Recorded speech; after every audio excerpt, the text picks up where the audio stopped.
fully.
Everybody, how we doing? Woohoo! I've been to Dublin and now I'm back and I loved it. I really did. It was so cool. I had such an amazing time. And I tell you what, right? Lego Dublin is super cool. Beautiful people, beautiful country, beautiful city, beautiful Lego store. It has it all, folks. It really does. Now, in comparison to the ones in London, obviously Lego Leicester Square is the biggest one in the world. So it's not really comparable, really, in that respect. But compared to the other ones in London, it's miles bigger. It's on 2 levels. It really is. So anyway, I hope you enjoyed that intro. I just wanted to show you lovely lot out there a little bit about it. And I've got a kind of slightly condensed version of that as well. And if you're interested to know, that happens to be the same as the short that I put out a little bit earlier on as well, because I just wanted you guys to see a little bit of what I saw. But don't worry, in the next few days or so, there will be a vlog coming out. I've got a very busy weekend coming up. I'm going to be doing a stream tomorrow, folks, so that you lovely lot out there can win this. See that there? Blocks magazine. I'm going to be doing a flick through and review with Si O'Connor tomorrow. That's going to be at 5 p.m. UK time. That is, of course, midday EST USA time. And the winner after that will be a Kahoot. And the winner of the Kahoot will win a year's subscription to Blocks magazine, which is very cool. It's an awesome prize. It really is. Ask any of our previous winners. So anyway, it's been a few months since I've done anything sort of Blocks. We've done a few bits and pieces here and there, and we've certainly talked about it. That's for sure. But tomorrow we'll do a flick through and review, and we're kicking off at 5. So anyway, it'll be about an hour and a half long, like they usually are. But the Kahoots are normally quite good fun. Now, of course, what's really good fun is you guys having a choice of how you want to support the channel. If you want to support the channel, because like I always say, folks, just having you here time-wise means everything to me. It really does. If you want to support the channel, the easy way is Super Chat. You can just give us a Super Chat, and I'll pop it over there. If I can just point it out, there it is there.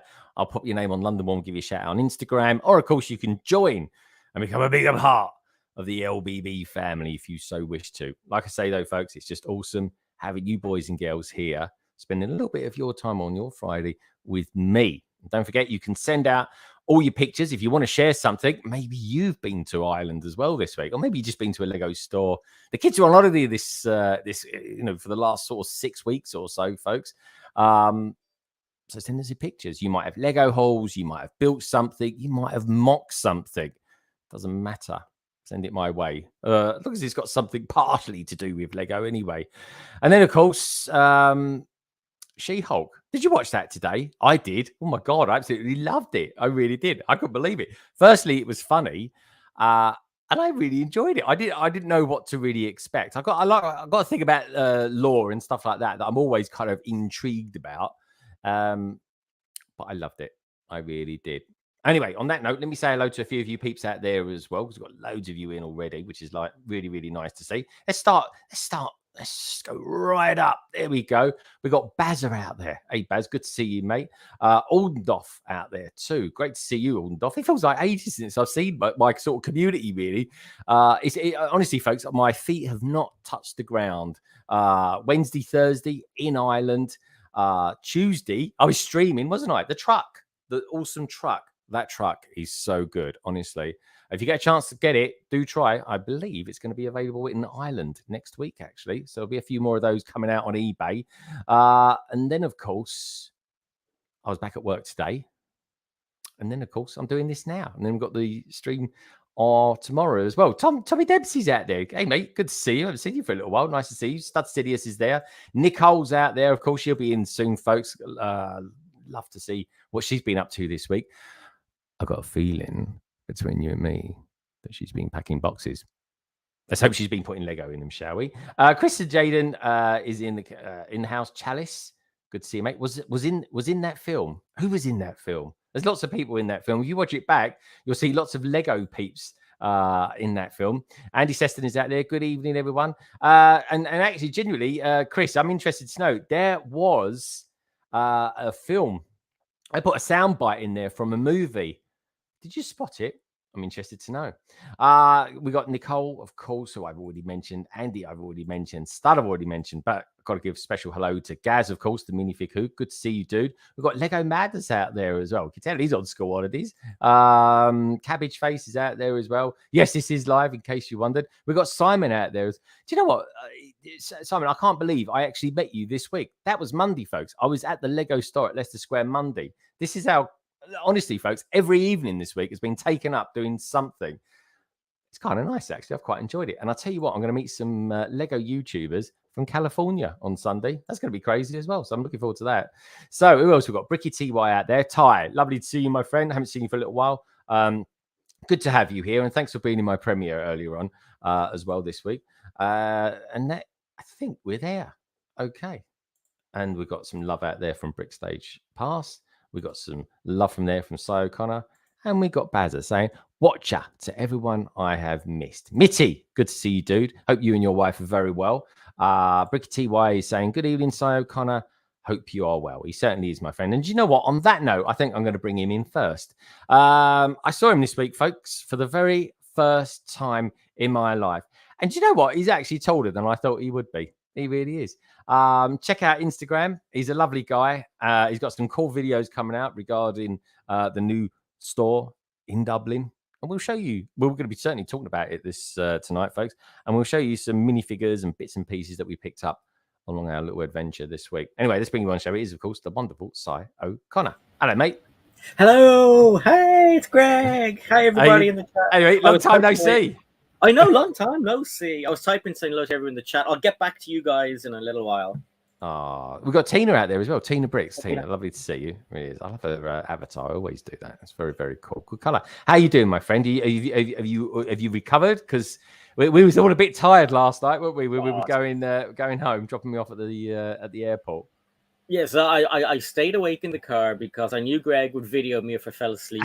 And he was doing an open nose shot and all that. So stayed awake, got home. I managed to stay awake. We watched some TV with Lorraine. She went to bed then. I tried to watch something. I like to watch The Unexplained with William Shatner. And it wasn't until this morning I realized when I went to watch another one, I fell asleep through 3 of them. So like, I fell asleep on the couch, thought I watched one, ended up falling asleep through 3 of them. So that's like, I don't know. But had a great time. What TV series was that, Si? It's called The Unexplained with William Shatner. So like, it's like about like mummies and pyramids and aliens and stuff. I honestly, I love William Shatner, and I can't believe he's 90. He looks so good for 90, doesn't he? It's incredible. It really is. Anyway, where would you like to go, my friend? We've got 50% of the BrickBods. We've got very up north. We've got very Germany. We've got very America. Or we've got Hogwarts. Where would you like to go? I think today, maybe bring in Rachel from Essex. I mean Nicole. Damn, Nicole I gave it from away. Essex. Oh yeah, we was having a good old natter about Nicole. Get Rachel from Essex on. Yeah, we're gonna get Nikki. Let's get Nikki. Let's get Nikki. We're gonna get Nikki in from Essex. It is of course Ziniki from Essex, aka Lady McEssex. Hey Nicole, how you doing? Hi there. I can't believe that you called me Nikki. I kind of like Rachel, but Nikki, I haven't been called Nikki in decades. Well, I was just thinking, well, that's what they call Nicholas in Essex. Well, Nikki, yeah. It was my nickname as a child, and everyone called me Nikki. Really? Oh, that's well. There you go. See, we're very apt. I can see into the past as occasionally about a second into the future if I'm lucky. How are you doing anyway? You had a good week? A busy one, but yeah, I'm slowly starting to panic. All right, good stuff. I can feel the tension building in your voice already. So we could talk about that a little bit later because I know you've opened up boxes. I saw bubble wrap there earlier on. So that's exciting. So anyway, where would you like to go next? We've got 50% of the BrickBods. We've got very, very up north, where it's practically, I think it's autumn. It's probably up there by now. It is. It's very cold. We got somewhere in the Marvel universe. Or we've got somewhere in Hogwarts. Where would you like to go? Hogwarts. If I can, always Hogwarts. Always Hogwarts, eh? Always Hogwarts. Notes to self, eh? Hogwarts. So, what can I say, folks? I'm not going to hang around. I'm going to get over there express style. I am. It is, of course, Lauren, the brightest witch bricks, and here she is. Hello, you. Hello, everyone. Hi. So, Lauren, we will be talking about the Hogwarts Express. The Hogwarts Express. What set are you talking about? I don't know. It wasn't covered at all in last London Calling whatsoever. We covered it in depth, but I didn't have you here though. I didn't have you here. That was the thing. You wasn't here. We won't go into in depth or anything like that. We'll think of it like this. We've all reflected on it now. We've all reflected. We've reflected so much that I look at this now and I sort of think, oh, it's the same colour as the same colour as the train. So we can, we can go over what we feel. Do we feel it? Do we all feel the same? But that will be a little bit late. We've got Lighthouse now. Nice. Lighthouse. Very fun. It's like we're going back to the Victorian times, isn't it, Si? We're lighthouses and steam trains are the in thing, But anyway, lovely to see you, Lauren. Looking lovely to be here. Thank you. What does it say on your T-shirt? I can't quite make it out. Anything off the trolley. It was big train themed. Oh, right. Anything off the trolley. It's from I like that. A Harry Potter-esque T-shirt company. Harry Potter. See, and I'm digging the Harry Potter-esque, but oh so slightly feminine glasses you're wearing tonight as well.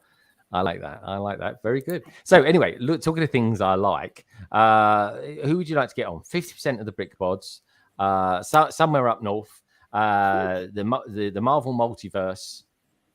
I think let's go with the new chicken owners that have brilliant names. They do have brilliant names. I'm gonna vote for them for sure, or at least the half of them. The half that is in attendance. The chicken half. We called him the chicken leg half of the BrickBods. What can I say, folks? Well, if anything's to go by, or what he's got on his T-shirt tonight, all I can say is I hope that his chickens can't read, or at least read English. So, put it that way. They probably read chicken. I don't know if that sort of thing is a thing. I'm not really too sure. But anyway, let's bring him on, shall we? We've had Carrie this week. I think we wore her out this week, so don't you? We're running up and down around Dublin High Street.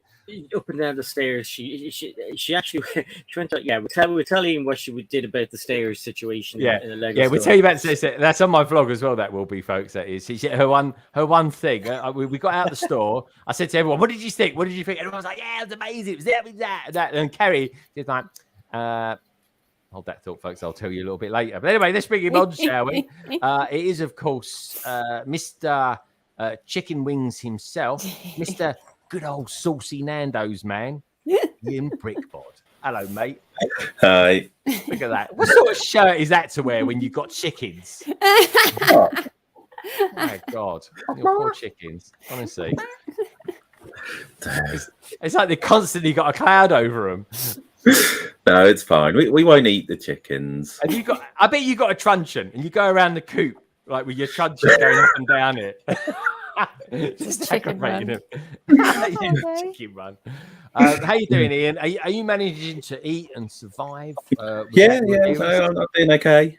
I should point. I think technically I am more than 50% of the BrickBods.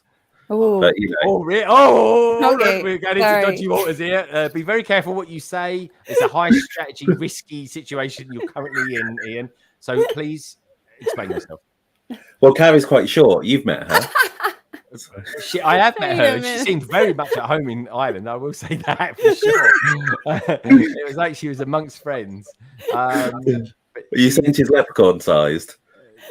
I'm not saying that, but I did. Do you know what? I was doing a video at the time, and this quite short lady ran past me with very bright red hair. And from the back, because she was wearing green trousers, I thought, God, she actually does look like a leprechaun.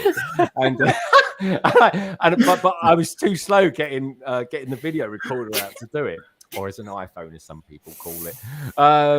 So anyway, great to see you. So you're saying that because she's tall, you're basically what percentage are you of the BrickBods? Then are you like 60%, 65%? 40. I wouldn't like to have a guess. You wouldn't like to have a guest. Okay, all right. He's dug his hole, folks. He's going to have to lay in it for a little while. We got some new peeps out there as well. We've got the beautiful Amber Lyer. Good to see you, Amber Lyer. It really is. I always have to focus when I'm saying her name. I think I might just stick Amber Lyer. I'm just going to call you Amber going forward. Honestly, otherwise I'm going to end up calling you something Amber Lee or something wrong like that. Stud Sidious is out there as well. We've got Buzz Brick here. That is such a cool name. Hey guys, sad I missed the store opening, but hope everyone had a good time. Which one are you talking about, Buzz? Leicester Square or Dublin? Dublin. He was supposed to be there at Dublin. Oh, was he? Oh, yeah, we were going to try and meet up with him. He was one of the. We were meeting up with the Brick Patch, and we were trying to meet up with Buzz as well. Yeah, Brick Patch. He's a nice boy, wasn't he? He was a really good lad. He's going to go places, so I can tell. So anyway, Ian BrickBod, 80% of the BrickBods, he's saying.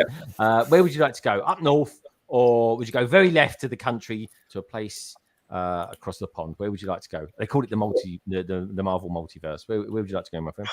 Let's go up north. We're gonna go up north. Okay, let's bring him on, folks. He was starring on SAR last night. He's also had a haircut as well. I think he's catching me up with the amount of haircuts one can possibly have in 30 days. He's a beautiful guy. He loves Batman. He loves lighthouses as well. He is, of course, the beautiful BrickStagePass, otherwise known as Craigster. Hello, mate. Your intros are getting worse. Are they getting worse? Yeah. I thought when you went to Ireland, you didn't get some of that Irish spirit and be all bubbly. And no. Lack of sleep is making me not bubbly. Don't worry about that. Lack of sleep? Oh, my God. You mean the butler hadn't been tucking you in because you were away from her? Well, this is it. What can I say? He was up all night with Si. That's what's really going on. That's why Si's got bags under his eyes. Yeah. Si was refusing to fall asleep when we were driving to the airport because he was scared I was going to video him. He videoed poor Nullig. Nullig was asleep, and Greg is like. I said to Si though, Si, do you mind me videoing your kids? And if I put them in the vlog, he went, no, I exploit my kids. I was like, okay, It's refused. Anyway, good to see you, Craig. We'll have a safeguarding chat later, Greg. We will. And Si went, did I actually say that? I said, yeah, you did actually, Si. I say it out loud. His kids are going to be stars. I tell you, we're going to be stars, and they're on TV and everything. So I was chatting up the weather guy from Ireland AM. Was that right? Was it Ireland AM or Dublin? Yeah, AM. Ireland AM. Island AM. Very cool. Very right. Anyway, so BrickStagePass, you are the penultimate person on. Almost a penultimate person, folks, because we've got a newbie on tonight. Very excited to get her on. I really am. Next up, then let's go over to the multiverse. Little Dicky Bird tells me today, Craig, that there was a new program came out on Disney Plus called She-Hulk. It's rather good. I wonder what this guy thinks about it. Don't worry, folks. There won't be no spoilers tonight, but we will sort of get the old thumbs up or the thumbs down or the thumb in between. I don't know. But anyway, while you're there, do us a favor. Give us a thumbs up. Anyway, this being one show, it is, of course, Mr. Doctor Strange himself, Mr. Multiverse of Madness, Jessie Brick Galaxy. Hello, mate. Hello. How you doing? Thanks for having me on. I'm good. It's been a couple of weeks doing some different things, like watching some shows, building some castles. It's been good. Oh, it sounds good. It sounds very good. It's good. It looks like you've been building the new one. Yeah. The Lion's This Gate. roof. It's all about that thatched crazy roof. It's nice. It's nice, isn't it? Learned some techniques. Added more, like all these cool figures to the castle collection. And nice. I'm a mocker, so I will probably change it to the Black Falcon Castle or something. Yeah, exactly. You're a mocker. You can't help yourselves. You've got to tinker with all your Lego sets, Yes. haven't you? That's what you do, you mockers. Okay, my friend. Great to have you here. I'm liking the new beard as well, by the way. So is that a new look you're going for? Or It's getting scruffy. Yeah, I'm not sure. Okay, all right. We're gonna start calling you Shaggy or something like that, and Cy could be Scooby Doo. Isn't that right, Cy? And sorry, folks, that was completely Yoda. That was. I forget what he sounds like sometimes. You sure that one Yoda dressed as ET? I think that was Yoda. We saw an ET in a shop actually that me and Cy went into, and I thought, shall I say it? Shall I? No, I was no. Let's go. And we just walked past it. That was that one in the precinct, Cy. So anyway, where should we go? Where should we go now? I'll tell you where we're going to go now. We're going to go to a place in America where cowboys can be found. It's in Central Time. It's a place called Texas, right? I don't know if Texas Instruments ever came from there, but I just thought I'd mention it anyway. Can someone Google that for me, please? Well, what can I say? This person is not, by the way, Emmasaurus, right? It's someone very, very exciting, just like Emmasaurus. She is a particular version of herself on Instagram. She is, of course, JeansVersion. And ladies and gentlemen, show us some love. And here she is. Hello, you. Hi. How you doing, Jean? Welcome to the stream. Thank you for having me. Hi, everyone. I'm great. How are y'all? We are very Good, cool. thanks. How did throw in a y'all? I didn't do that on purpose. I love it when people say y'all. When I go y'all, I normally say that when I've trod on some Lego. So Jean, welcome to the stream. London Calling 133. You're brand new.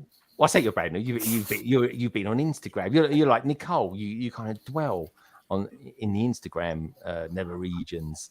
Tell us a little bit about yourself and what you do, where you've come from. Just a little bit. I know you've got things about Funko Pops. You like a bit of Lego.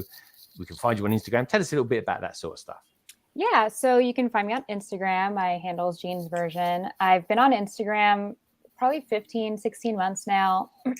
It's the social platform I use the most. And I kind of just started it as a place to share my stuff. I was like, I think I have cool stuff and maybe some people on the internet will think it's cool too. And because I collected Funko Pops, I've been collecting Funko since 2015. And then I've been collecting these posters behind me, these Mondo posters, probably for around the same time. Oh, let's take a look, shall we? Let's take a look. You can't just say that and then we don't. There we go. And so you'll see these in the backdrop of a lot of my photos. So I collected posters as well. And then I started collecting hot toys. I started collecting, you can see these backpacks up here, these mini backpacks. And I got into Lego earlier this year. And that's kind of how I found myself in this community, in this live today. Yeah, and it's very cool to have you here. Of course, let's take your big screen. We don't know. Hold on. Let's have a little swap around. Actually, do you know what? You're the newbie. Let's make you feel at home. Let's pop you in the middle. There we go. There we go. That's nice. I tell you what, right? Let's do this. That's nice. That feels nice and even now. We got the ladies in the sandwich. Awesome. Craig doesn't count. We go up. This is nice. I feel like I'm playing Gooseberry. You're ready. Good shout. This is it. This is true, actually. Who would we twin up with? So you like Funko Pops. You love Lego. I mean, you love Funko Pops. Let's face it. You've got a lot of them. I recently learned quite a lot about you from listening to Cali Brick Click. I mean, they let everyone. I mean, saying that, Gene, right, I've been on there. Si's been on there. Oh my God, hello. Do that again, Nicole. That looks sensational. That did. Ian, have you got one of those ones? No. Oh, okay. Oh, that killed that then, didn't it? That idea. Okay. 3 screens.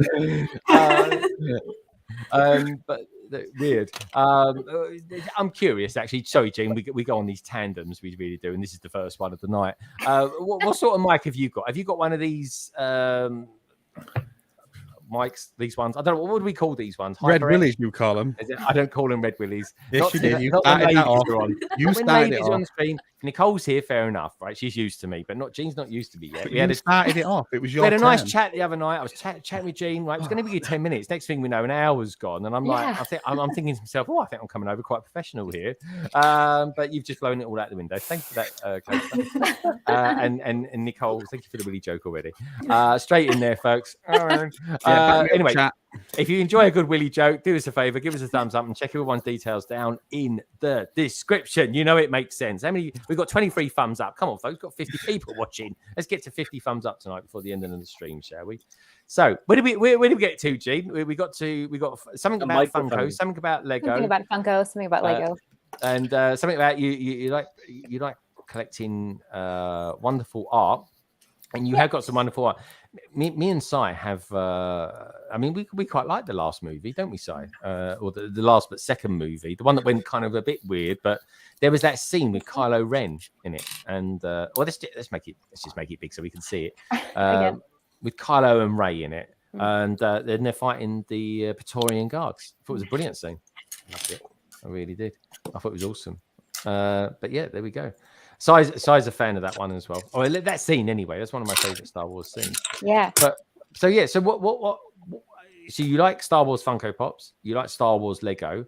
What sort of kind of is there anything like my favorite era of Star Wars is probably like Hoth battles and stuff like that. Have you are you still finding your way around the kind of Star Wars Lego set jungle, or are you kind of what you like? Very much so. I haven't bought any really older sets, everything stuff that's been out, except, well, there's a couple of helmets that one was gifted and one was like a really good deal. Some minifigs from the Rebels line, because Rebels is like my favorite Star Wars anything. So I did buy some of those minifigs. But as far as sets, I haven't really quite delved into any of the retired sets. I'm kind of scared.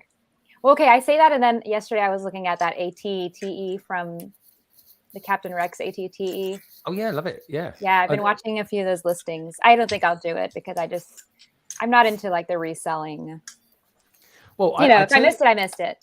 Yeah, but I tell you what, right? You, I mean, I don't know how expensive that set is. I built it once, folks. If you look it back, I think it was in the first 6 months. Like the channel was up.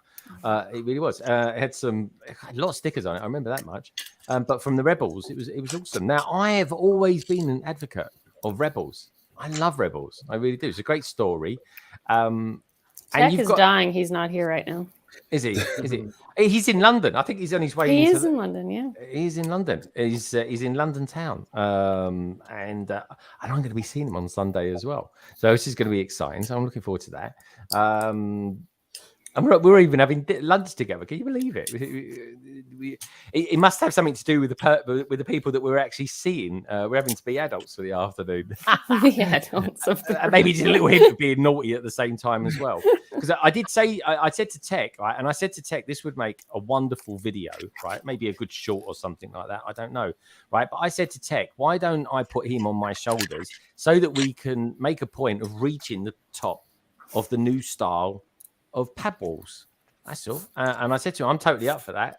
He's not too sure. He thinks I'm joking, but I'm totally up for it. I think it'd be funny. We could have like Claire or something like that recording it, and then we get chucked out and barred for the rest of our lives. But that could be a pain. I don't know. But yeah, that could be a pain. So I've always wondered, and please don't take this the wrong way, Jean. But you've always got a picture of Chopper on your T-shirt. You have. I do. And I like Chopper. I think he's a very cool character. But you really like him. What's your thing for Chopper then? I love Chopper. He's precious and sassy. I actually have a little like a large droid. I don't know if you can see him, Oh, let's have a look. but I got him at Galaxy's Edge. I mean, I can you also know, pick you him might up. make him out. Yeah. Very And cool. yeah, he's on my shirt. He's just like my favorite droid. Everybody has a favorite droid, right? Yeah. Yeah, no, absolutely. He is. He's awesome. He really, really is. I tell you what, right? It's a question. I've never asked anyone this question before. Minark's out there. Minark, hold that thought, my friend. Hold that thought. I'm coming back to you. Who's everyone like? Who's got favorite droids? Like, I love a droid. I got favorite droid. So, Ian, I don't think you're really. Ian, are you not really into Star Wars? Are you? Not really. I mean, I watched the original trilogy and the prequel trilogy, but I've not watched any of the TV series or the sequels. Okay. So have you got a favorite? I almost called it a robot then. Blimey, that was a mistake. Droid. Have you got a favorite droid? Me? Oh no, I don't think I've got a favorite. You haven't got a favorite. All right. Okay. Ian hasn't got a favorite because he's not really into Star Wars. Doesn't really count. What about you, Jessie? You must have a favorite.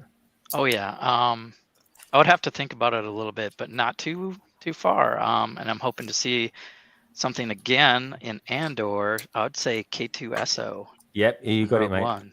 Absolutely. Yeah, I'm totally with you on that one. What about you lot out there? What's your favorite astromech or droid from Star Wars? I want to know.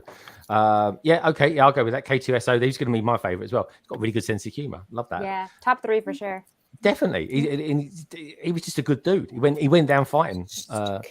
Nicole, you love Star Wars. You built loads of Star Wars sets. Arguably, you built too many Star Wars sets, to be honest. Because now you're having to face the fact, well, you've got to pack them away. Right. So, what's your favorite droid? I don't think I have one, and if I had, I would make it up, Nicole. Make it up. Okay. Don't go all German on us. The assassin droid from The Mandalorian. The what droid? IG-11. Oh, IG-11. Bloody or IG-88. Yeah, IG-88. Okay, I got it. Yeah, to be fair, he was funny. I've never known anyone. Oh, here we go. Hold on. Let's He's really cute. Look, Jean, take it from me, right? Someone that keeps wanting to explode themselves, like self-destruct, right? He was doing my head in, he was. But it was quite funny as well. He was like, "Oh, I've got an itchy armpit. I'm going to self-destruct." No, don't do it. You know what I mean? I got a spot on my forehead. I think we're going to self-destruct. No, that was quite funny. Okay, I might live to regret this, but Lauren, Star Wars. Do you ever go there? Do you ever go to Star Wars? Like, can you take an astromech or a droid? Have you got a favorite? I mean, I'm going to say my classic R2 because I've cosplayed as R2 multiple times at different cons, even before my Lego obsession started. However, recent love is certainly BD1 from Fallen Order. Like, BD1, that's a good shout, actually. Somebody to say that. Yeah. And if anyone says DO, you're never coming back, right? Just saying, no one's coming back. It's just an old oiling can. That's all it is. All right, BD1, I like that. What about you, BrickStagePass? Yeah, definitely DO. I thought you was going to say the one out of Rebels. Yeah, I am Chopper because he's grumpy like me. Yeah, definitely. Yeah. No, Chopper's quite good. He's enterprising. He is. I like grumpy. Chopper. It's almost like you could quite tell what he's talking. You know what I mean? He's saying to he goes, doesn't he? It's like he's barking at you. So I'm also on brand because I just got my first sig fig and I got You got a sig fig? Oh, hold on. I do. And so I have the little Chopper shirt done. No That's way. cool. That's awesome. No way. That is cool. Don't show Lego. They'll take it off you. They'll send the Lego police around to your house. They will. Put it away. Put it away. And I do like L337 as well from Surtler. L337. Is that the one? Because now she's part of the Falcon. Yeah, I know, but it didn't come back. That should have came back in the last Star Wars film, but it didn't, did it? That was the thing. Maybe they didn't plan ahead enough.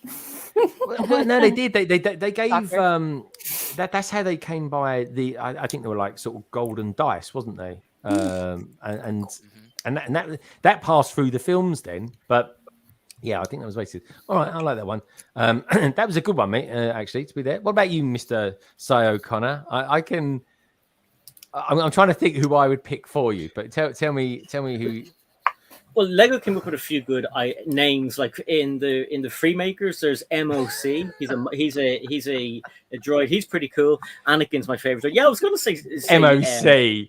MOC. You're just saying that. You're just saying that. He was a good minifigure. I tell you what, MOC is a good name. top minifigure. Another one with a good name, an Annihilate. Like that's pretty cool as well. Like but my favorite, well, I like TC-14 to look at, nice and shiny and chrome. But my favorite droid has to be, of course, C-3PO. I mean, he's one half of Laurel and Hardy. He's like you. Yes, that's exactly who I would have picked for you, C-3PO. That C-3PO crossed with Lobot. That's what I would have gone with. Oh hell yeah! But he's got that kind of camp funniness. He's not very brave, but he is, and he's got a bromance with C3 or with R2D2. R2, yeah. And he is made by the maker. He is made by Anakin, so I think he's got a pretty cool background. It was exactly. Anakin is Cabbage's favorite droid. Minark's out there. Anyway, I'll tell you what we've got to do, folks. I'll tell you what we've got to do. Let's do this, shall we? Who was first to hit it? We got Minark, wonderful Minark, LC133. LC, it sounds like a name of someone, that doesn't it? I don't know why I've just thought of that. LC133. That would be a good name for a droid, wouldn't it, Lauren? LC133. Just saying. Anyway, what an awesome panel, Minark's saying. And he goes, love to you all. Well, do you know what, mate? On that note, love to you too. And do you know what? I think, seeing as we've got some Americans on board, I think I'll do this for you.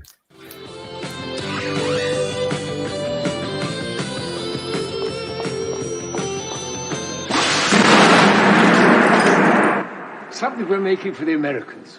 It's called a ghetto blaster.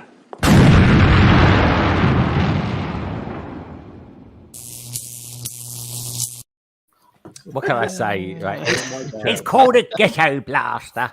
I love it. Oh, she's not that old. Exactly. Yeah. Well, you know, did they still call them that today? I don't know. Yeah. Did they? I never really boombox or something like that. I just remember the film with the geezer saying "say anything" when he's Edward Norton, I think it was. John Cusack. Oh, John Cusack. I was very close. It was very close. I said one was the Hulk, one wasn't the Hulk, basically, folks. Though according to Disney, Ed Norton never was the Hulk, but there we go. Anyway, so who else have we got in there? We've got Redmond. I tell you what, Redmond, thank you so much. A super sticker. What? A super sticker from a super person. That's all I can say. And do you know what? For that one, seeing as we've got some crazy Star Wars fans on here, let's go for detached cable. Cable. Detached cable. Cable detached.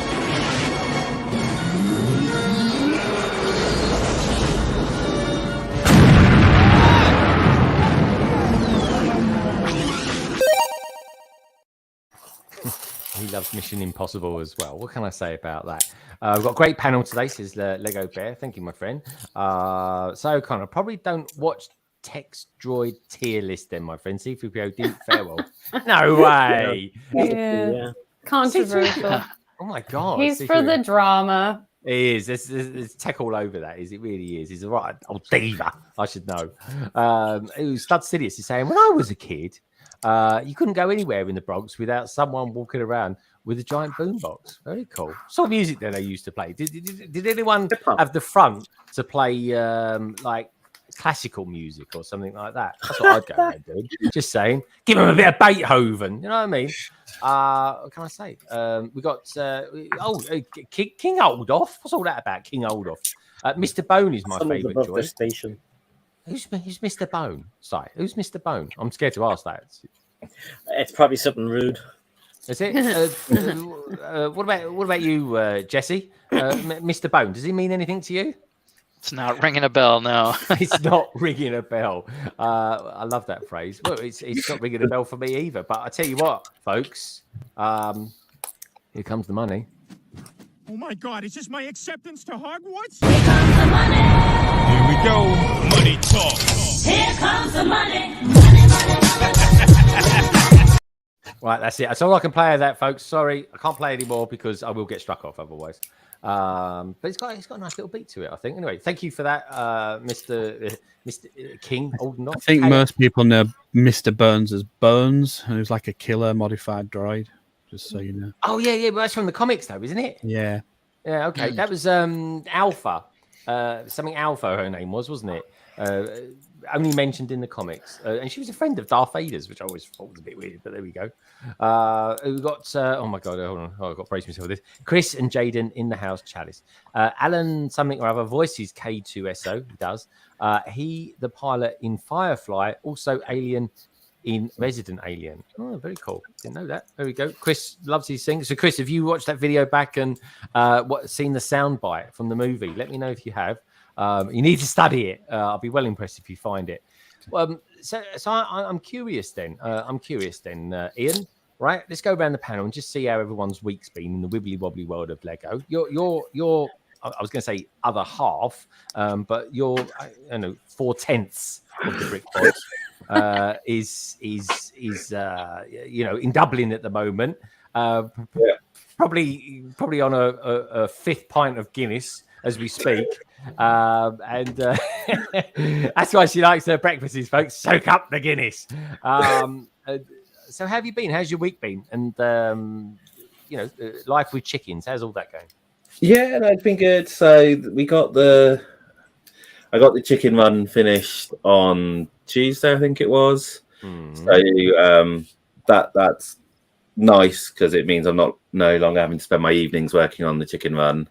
So they've now got a decent outdoor space, so we can, if they stay in their run the whole day, it's not a problem.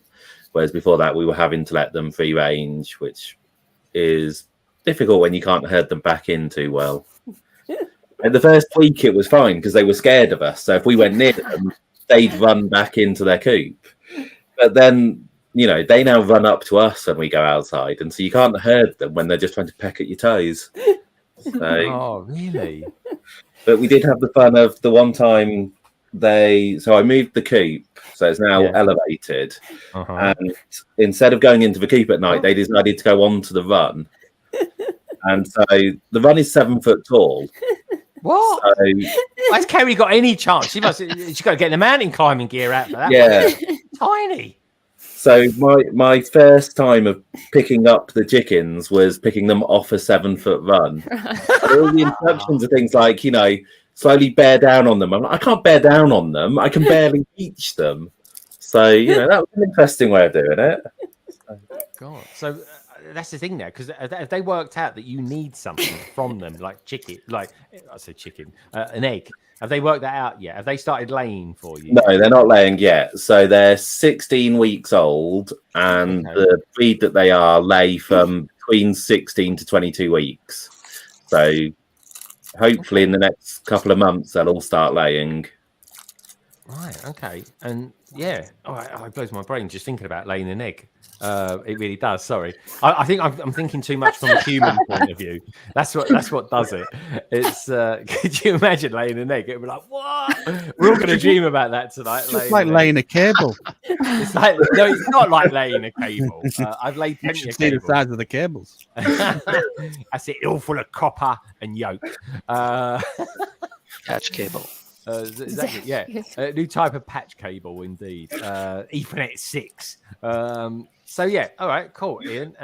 Very good. Are you going to lower it down a bit now from 7 foot to maybe 5 foot? So you got yourself half a chance. No, because I want to be able to stand up easily in it, so that's why it's so tall.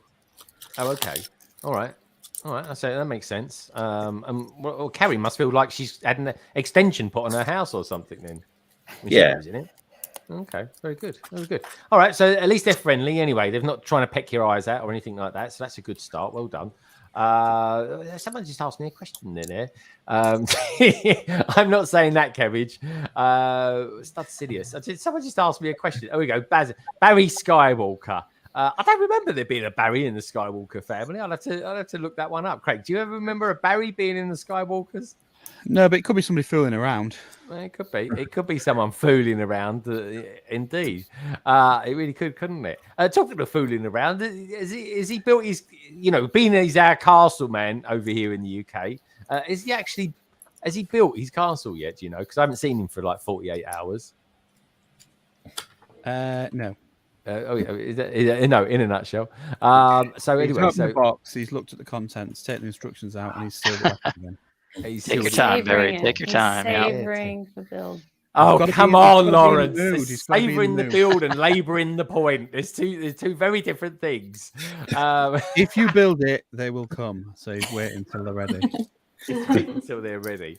All right. It's a good job we got a few other castle people out there. That's all I can say. Thank goodness for that on YouTube. Anyway, so Barry Skywalker says, Greg, what's your favourite? What football team do you support?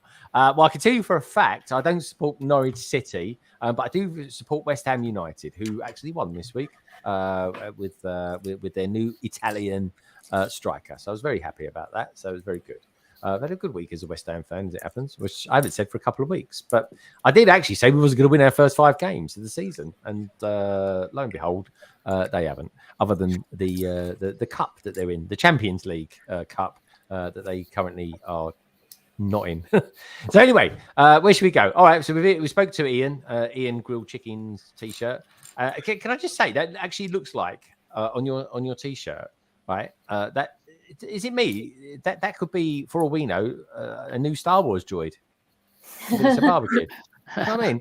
Because I tell you what, folks. Let's pick on Jean because she's new. Jean, have you watched Book of Boba Fett? Have you watched Book of Boba Fett? I did.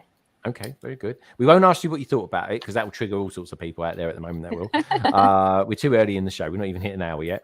There is a droid in that. I kid you not. Right. That he's basically someone wearing a pair of wellies and he's got a water butt over his body. Right. First of all, do they call them water butts in America? Lauren, do you know what I mean by a water butt? I don't know what you're talking about. It's like a giant bucket that basically collects water. And there was loads of them in Book of Boba Fett. In fact, there was loads of them. A rain barrel? A rain barrel. That's okay. That's a good one. Yeah, we call them water butts. Okay. I don't know why. They don't look anything like a butt. Right there. There we go. They are. They're there. You're there. So yeah. Do you recall that, Jean? Do you ever remember looking at a droid thinking it looks like a water barrel? Do you remember that one? No. It was only on for about a second. I couldn't help myself, but I mentioned it to loads of people, and it genuinely was a water butt. I've got it on my Instagram. I'll send it to you later. Yeah, honestly. send it to me. You'll be like, that's odd. a water. I mean, maybe they were skint that week. I don't know. I'm not so sure. But anyway, that's what it was. And now I can't even remember what I'm talking about. I got a name for the droid on Ian's shirt. Oh, a name for the droid. Okay, give it to us, mate. Give it to us. KFC 13. Oh, I like that. KFC 13. Straight in there. That honestly, Ian, Jean, this is the thing, right? Ian's like his life is full of irony, I would say, right? Because he has a strange diet. He has a strange diet. That is his diet. 90% of his diet, 10% of which is water, by the way, but the other 90% of his diet actually consists of Kentucky Fried Chicken. I don't. That's not true. I sometimes have McDonald's chicken nuggets. All right, that's true. All right then. So bits of pig as well, shall we say? So yeah, and he keeps chickens, and he goes around wearing t-shirts with grill on them. I mean, I don't know. Can someone phone Amnesty International and get them down to around his house or something like that? Because it just don't seem right to me. It's like death row for chickens in his coop. It really is. So Jessie, tell us a little bit about your week. Your whole, the Hulk week and everything. The Hulk but week, the week. yeah. She-Hulk came out. I wasn't sure, like a lot of people, what to expect. It's a new show, I think. I'm excited to see, without spoiling it. Like I could see a new cameo each episode, so I don't think it's spoilery to say we saw the Hulk and She-Hulk. So who else are they going to cameo with like a lawyer angle or whatever it seems to be? That was fun. Yeah. Did you watch the end credit scene? Yeah. That was funny. Captain America. Yeah, that was funny. That was really good fun. And I don't know, and there's a Lego connection with Lightyear. I saw Lightyear like a week ago or something. They put that on Disney Plus, and that was a great movie. So I kind of got my buzz out and the droids and made a little scene. Oh, very cool. Me Bricks is so great. I miss tomorrow night's stream as it'd be in Bournemouth versus Arsenal. Oh yeah, I forget. He's a Bournemouth fan, isn't he? Or is he? Yeah, he is. Yeah. He's a Bournemouth fan. Oh, good luck with that, mate. Hence why he's at Bournemouth. Yeah. Yeah. No, I just said he could be an Arsenal fan. He's Sam. Sam's an Arsenal fan. Ah, okay. That's going to be a tough game, mate, because I think Arsenal are going to be one of the teams this year. They are. They're looking good. They're going to be really. We've got a Mega Man out there as well. A Mega Man, lovely to see you. Love the avatar, I really do. It's one of the best ones. Simon's still out there as well, hanging in there, like he always is. And we've got OBR, otherwise known as Open Build Repeat, out there too, which is always lovely to see. Stud Sidious is saying, I'm patiently waiting for videos of Ian's snail farm. What? I didn't think Ian had a snail farm. I thought that was Barry had the snail farm.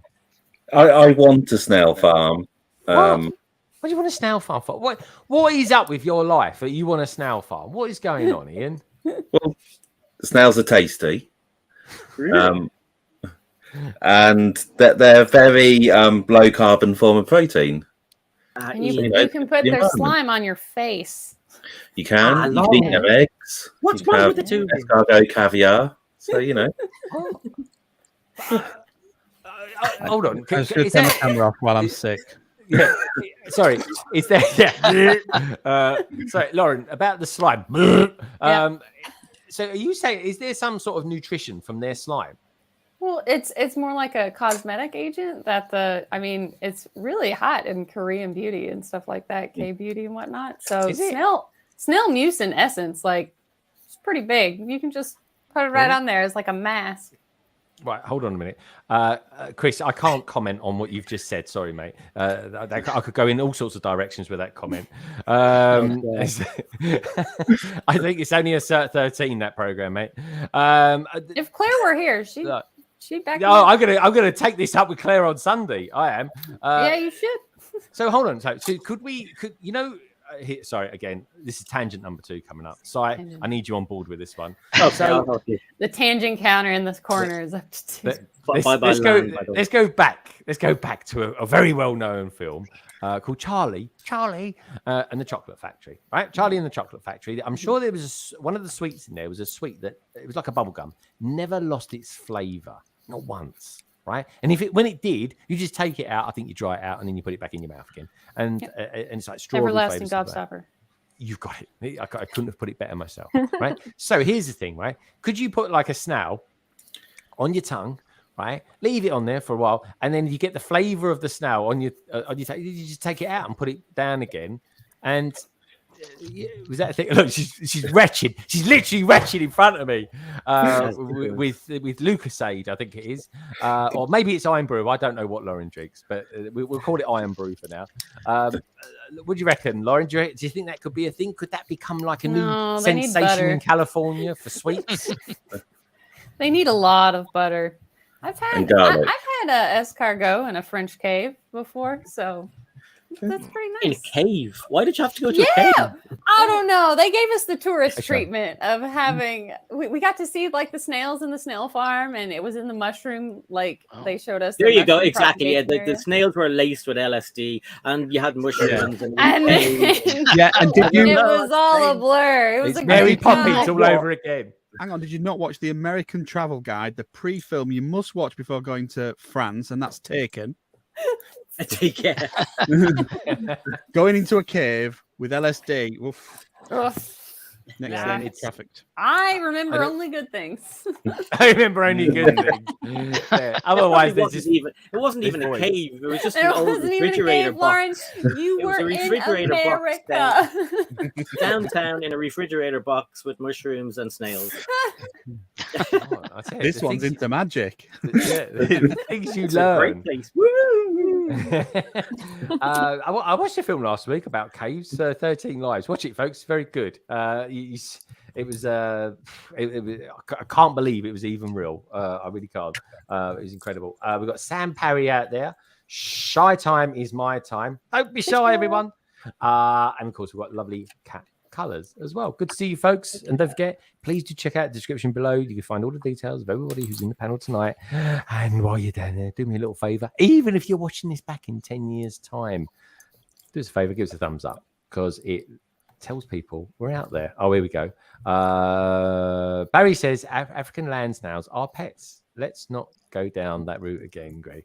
No, we want to know. We want to know, Barry, because some of them are massive. They bite as well, mate. And okay, all right. If there's people that keep snails or farm snails, are there people that farm slugs? Yes, there are. I Okay, think so I would say so. Okay, Not all as right. popular as snails, but Really? Okay. You don't eat slugs, do you? Oh, I can't. I've never tried. I don't know. Is that a thing, Lauren? I mean, you seem they're not going to be very good with salt, are they? no. They'll kind of curl up. Only Timon and Pumbaa. That's all I've Oh, what? seen eat slugs. But Who? Chickens love them. Timon and Pumbaa. Timon and Pumbaa. Yeah, chickens like slugs, but do chickens go for snails as well? I mean, the snail, a snail, Yeah. a snail is a slug just with a shell on it. Snail is a slug. It's just a shell. Like, Yeah, it's just a homeless snail. So yes, that is it. A homeless snail. So they're technically different because you can get shellless snails, and they're not slugs. They are still snails. They're second-class snails. That's what they are. I mean, is this a Lego stream? Is it a snail stream? I Where's really the don't know. ecologist biologist when you need them? Yeah, so they're not like crabs. You don't see a slug running over to an empty snail shell and just saying, "Here we go." Here you go. No. Got any room in there for a little? Let's party. Give me the mushroom. Get the couch in, the TV, you're sorted. This is bizarre. Gene, I'm so glad you're here for this. I'm kind of here for this too. Yeah. Well, I Jean's see just what I listening want to white noise in her earphones at this stage. Okay, so I think we know what Jessie's been up to this week. I think. You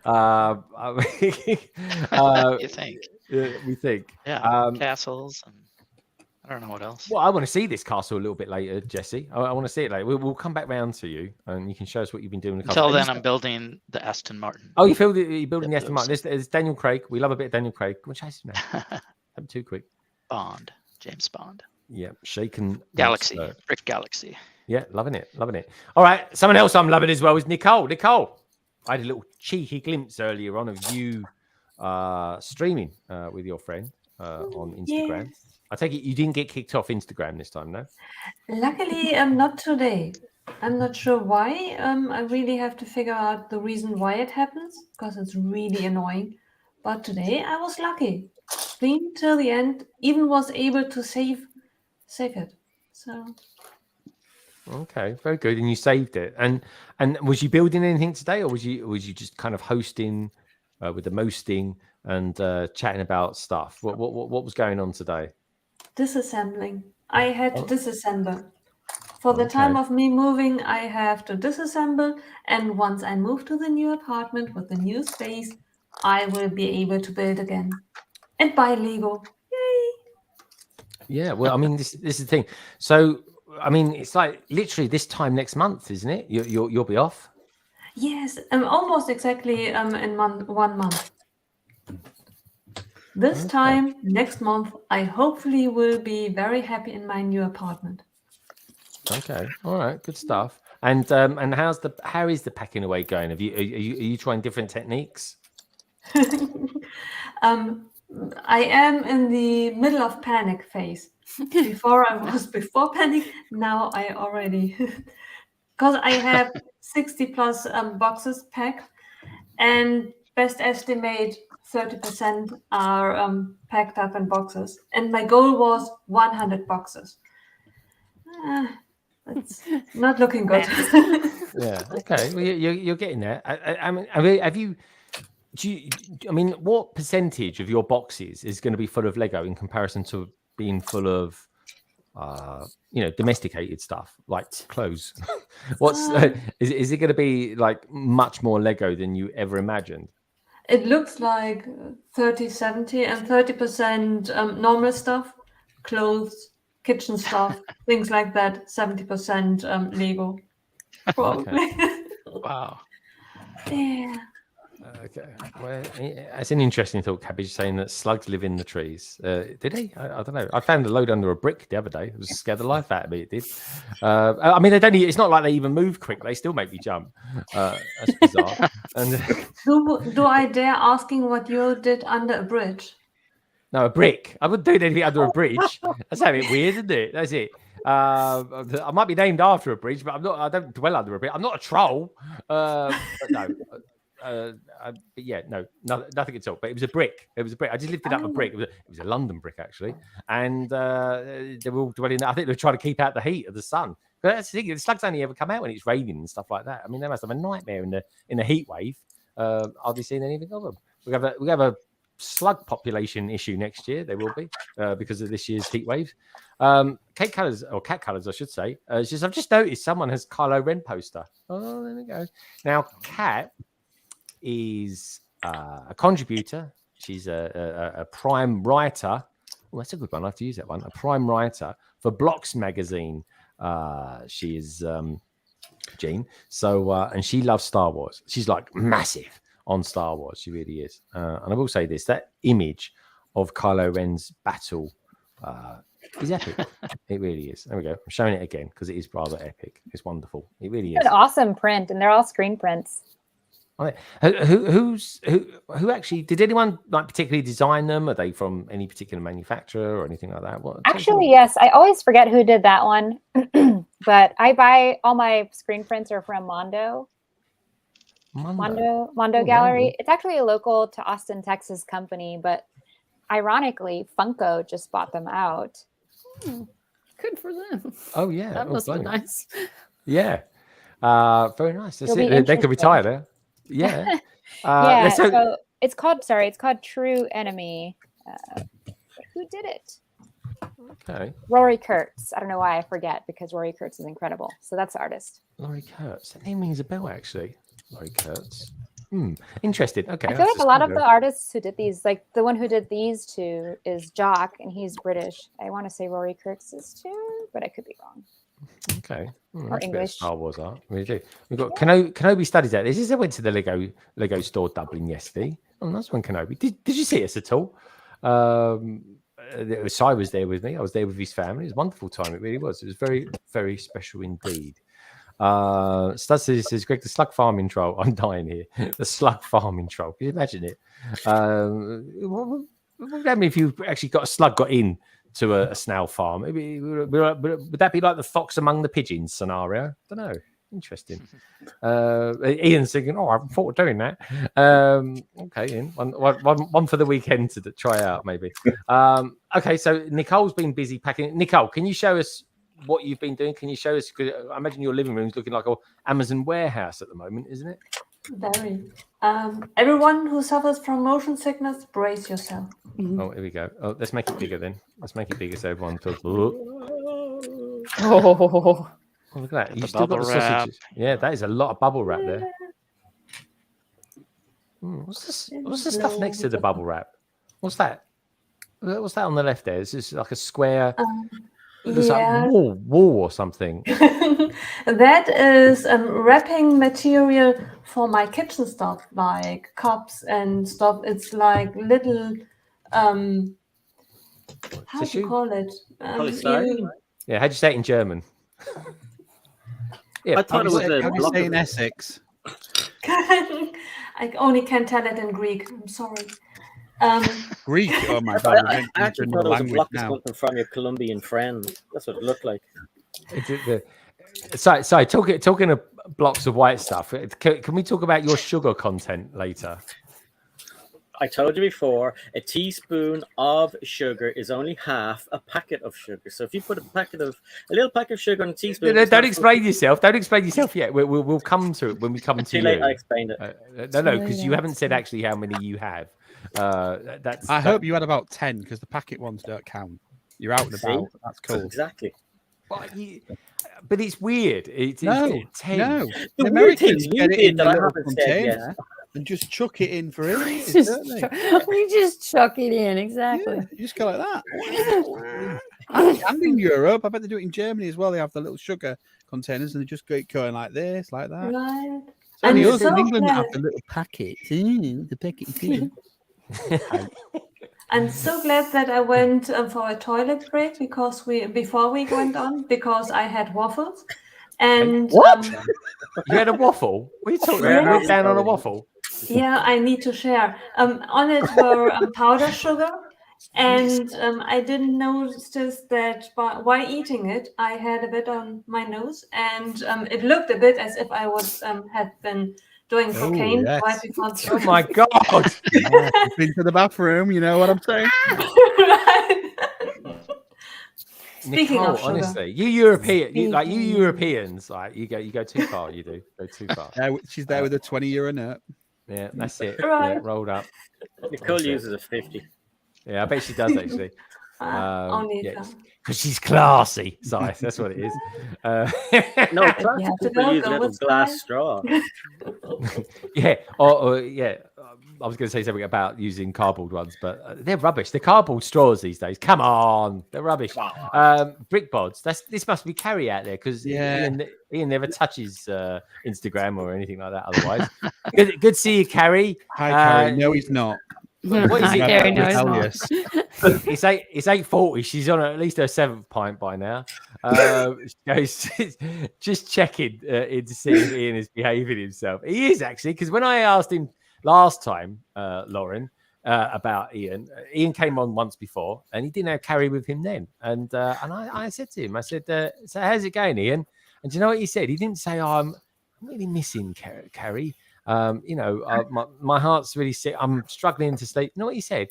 He said it was a bit easier, really, isn't it? And I was like, yeah. No, you don't want to do that. Risky strategy. It really is. But anyway, he seems to be coping all right, Carrie. He really is. But yeah. Anyway, you get back to propping up the bar and have a good night. Anyway, Carrie, how are you doing? Anyway, did you go back to the Lego store today? Or actually, I asked Ian, are you allowed to tell us what she was actually hunting for today? She went fairy hunting, I believe. Okay, well, that doesn't sound strange, does it? I like the way you're doing it. So, how do you go fairy hunting? Do you have like a special net or something like that? And run around? I have no idea. I don't know.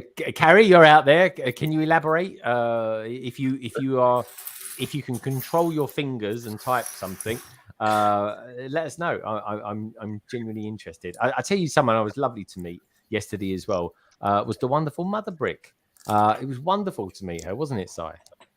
Do you know, I only got to talk to her for a split second because we're running down to meet you. So next time I see Mother Brick, we'll have a proper conversation. Oh, yeah, you crossed each other, didn't you? Because I didn't want you to... It was so rude. She was like, hi. And I was like, hi, bye, hi. Come off for a cigarette. And I said, all right, I'll see you in a minute. And the next thing we knew, you guys passed and it was just like, we just got you in for the... I haven't taken my band off yet. I'm going Should I keep this on for as long as... Not been washed, people. Not been washed. Oh, I've been washed. Don't worry about that. No. But shall I keep this on as long as I possibly can? Have you done that, Si? I bet Si's probably framed his one, hasn't he? Oh, I'll be keeping mine for definite. Oh, okay. Have you taken yours off now? Yeah, it was. It felt like it was choking me for some reason. Like, I know it was on the wrist. Get it off me. Yeah. And usually I keep things like that on, but that's just because I'm afraid of cutting myself with the scissors. Really? It's happened before. Yeah. It's made of paper, so you can sort of, and it'll come. Oh my God, Carrie was actually just down the road from where I live today. Look, she was in Malahide Castle. Oh, okay. No fairies were harmed. It was Kids Trail in Malahide Castle. Oh, very cool. And that's just down the road from you, Si, is it? Yep. All right. Si is king of the castle. We got Greg or Craig out there. Says hello, Si O'Connor. Hello, BrickStagePass. Hello, London Bridge Bricks. Hello, everyone. Great to have you here, Hello, Greg. darling. Hope you're having a top day. I might go nip down to the coffee store in the morning. Greg, if you're going down. He goes, BrickBod says, but no fairies were harmed. King Aldenoff. Can we just call him KO? That just sounds a bit better, really. Knockout. We call him KO. I'll be back fetching a Coke. Again, another strange line to come out with, if you know what I'm saying. Hello, Say O'Connor. How are you? Hi, Gary. I'm very tired. If we're going to talk about strange lines to come out with, did anyone else notice that, Greg, when you talked about your band and someone said that you hadn't washed, instead of saying you had washed, yes, you said you were washed. Do you have? That's right, Ian. I was very specific when I said that, and I was very interested you picked up on it as well. It's nice to know there's someone on the panel that actually listens to what I say. I'm just used to him having I need an interpreter. Yeah, exactly. Yeah, it's amazing what you can do with an old modified car washing mechanism. It really is, folks. It's a new style of. He thinks he's Bruce Wayne. He's got Alfred cleaning his wrists. Bruce Wayne. Bruce Wayne. Alfred, what's your power? I'm rich. Why I didn't show you certain parts of the cabin, because you'll see the silver tray that somebody's brought his little sandwich. Yeah.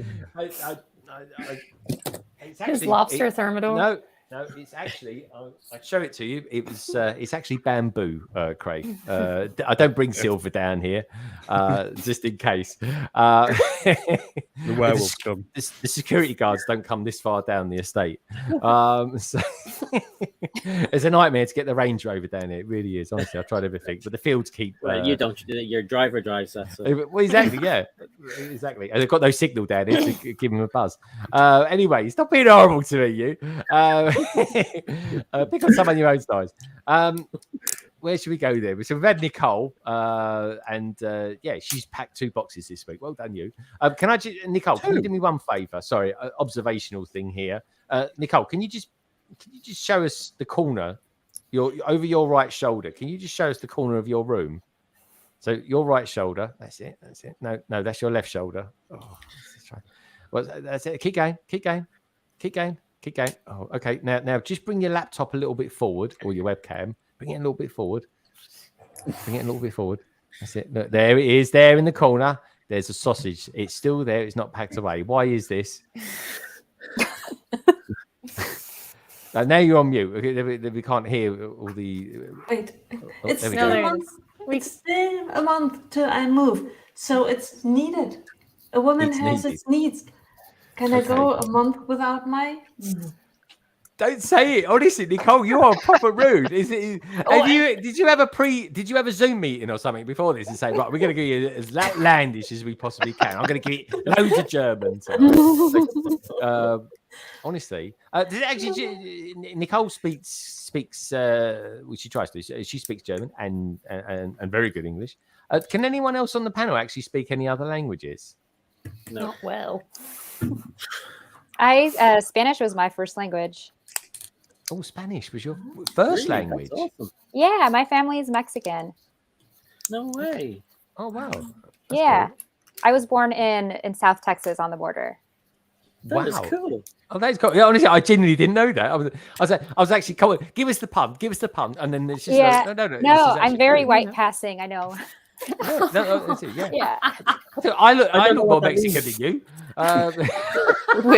Whips out indigenous, just like Spanish right there, and like Yeah, I tell anytime somebody who found them. Sorry, I've been looking for these the whole time I've been talking to you. What's that? 3x3? Yeah. Okay. What's Spanish for 3x3?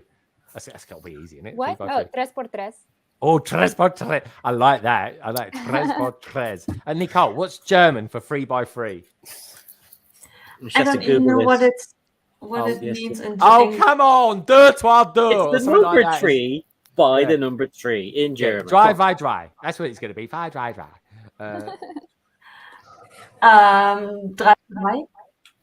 Oh, honestly, Nicole, you're German. Honestly, you are proper not German, Nicole. I tell you, right? Honestly, she's about 30 miles away from me, folks. She's about four I don't know, turn-offs off the M25 from me. She's in Brentwood, Essex. Nicole, you crack me out, you do. Anyway, we've got Jean on. She can speak Spanish. Jean, you have to watch. One of my favorite shows this year is a show called The Lincoln Lawyer. Now, I'm not going to go into details why I think you should watch it. I'm just going to suggest that you should watch it because I just genuinely think you like the story. And I'm going to leave it at that. That's all I'm going to say. All right. Oh, it's pretty new, huh? It's pretty new. And I tell you, strangely enough, someone you wouldn't normally associate with taste, and that's BrickStagePass. He actually got me onto watching that. he talked me into that, and I tell you what, my wife was absolutely hooked on that. She really was. She went, "That Craig, he's got really good taste." I was like, "Yeah, I know, it's bizarre, isn't it?" But anyway, we got Martin in the house. Brick Snaps. He's saying, "Bonjour, je m'appelle Marine." Martin, j'ai something or other. I got E in my GCSE French. Angleterre. Oh, I like that. I don't know what she said, but it sounds good anyway. I have to use Google Translate on it later on. Well, it's Angleterre. I guess it's like Britain or England in French, but it's similar to Spanish, which is Inglaterra. Inglaterra. Oh, Inglaterra. With an I. I like that. I tell you what I thought was interesting, talking of countries and stuff like that, is when I was when I came into Ireland, flew into Ireland this week, folks. I actually I was expecting to go non-EU line when I went through customs, and they had non-EU was this way. That's where all the Americans went. And well, they could have been Canadian. I don't know. They had that American twang about them. You know what it's like. It's like it's a lovely sort of accent. And then they had EU and UK this way. And I was really surprised by that. I thought we was going to sort of hang out with everyone else these days, but no, they let it straight through. They really did, which I thought was lovely. So anyway, so Brick Snaps, he says something quite beautiful in French. He really does, and he's a beautiful guy. And I'm going to be showing you some pictures a little bit later on of his, how can I put it, giant castle, folks. That's what I'm going to call it. It really is. It's something quite superb. And you know, for that, you deserve a super chat. And he goes something like this. Easy, miss. I've got you. You've got me? Who's got you? I just cannot believe it. He got her. Right, just give me a quick time to create a quick munch on a Kit Kat, type a quick paragraph out, and boom, here we go. Martin, my friend, thank you so much for that. Super appreciate it. Big time. I'll tell you someone I do appreciate as well for their mocks, and that's this lady here, Pink Wheels Free. She's in the house as well. Great to see you. Hope you guys have a fabulous weekend. Never too old for Lego. I like this. I do like his avatar. It reminds me a little bit about the sort of thing Bazza would do. What do you think about that, Craig? Barry does weird and wonderful things with his plates as well, doesn't he, and stuff like that. But that is generally very good. I like the use of the claws for the eyebrows. Very clever, very clever. Now I was because I was abroad this week in Dublin. I never got to watch the mocking show. How did that go this week, BrickStagePass? How did you? Who won it this week? I won it. You won it! Yay! Well done, my friend. And did you do what you did before? You stuck with the sort of concentration of just sticking with one particular color. No, we've all got a set. So we've all got a set now to do it. So we've got this set. So we've all got the same pieces. Only Cabbage couldn't find his because his wife thought it was a kid's present for Christmas and hid it and didn't tell him. So he had to make use of his parts, which were rubbish. But I've kept all my builds. See, what I did was when I built something, I kept it, so I had less parts to look through then. But then I also couldn't use the parts of the stuff that I built. So. Oh, Barry, I'm so sorry, mate. So I built my crocodile. Look, I built my little crocodile. Oh, he's actually kept it. Let's have a look then, folks. He's mocking. There we go. That was the animal challenge. You made that? That's really good. Yeah. It both of these in 10 minutes, I think, or 15 minutes, 10 minutes. I can't remember. That's but that's a copy of the Lego Make one like that already. Yeah, but it wasn't like that one that was on here. I didn't have the instructions. Oh, I don't know. And here's my sword. Look at my sword. I love my sword. Oh wow. Yeah, okay. That is really good. Weapon, really good. You need to squeeze it together a bit, but it looks amazing, mate. Well done. With the parts. And then we had Trump, and that was a difficult one to do with Trump. Donald Trump was what was the topic. So I made my first ever custom brick head, and it was. Oh, dude, that's really good. Donald Trump as a bit of a clown, because obviously Donald Trump is a clown. And I didn't put a pink piece So inside. apologies to any Americans out there that are offended by that. Don't What? apologize. I didn't put a pink bit in the middle because he doesn't have a brain. So Straight in there. Again, apologies. His thoughts are not exactly all shared by everyone who's on the panel. I'm not prepared. Yeah, these are my own thoughts. They're not. These are definitely his own fault. Little castle we had to build. I built a little castle. Oh, I'd like to see Barry's castle. No, you didn't. He had a bit of a mind block. No, you are kidding me. I tell you what, he knows as much about his castle as my little thumb does. And then there was planes, and I was like, I struggled with this one, but I just did two. Like I Red can see what you're trying to do there, though, mate. Yeah. I can see what you're trying to do there. Yeah, not the greatest moment. But then because me and Barry had drawn, we had to do a build off, and the build off. The build off was a bridge, and this was my bridge. That is amazing bridge. That is. Oh, I like that. What was Barry's bridge like? Was it on wheels? What? Yeah. Okay. Yeah. Oh wow, Barry really needs to get out.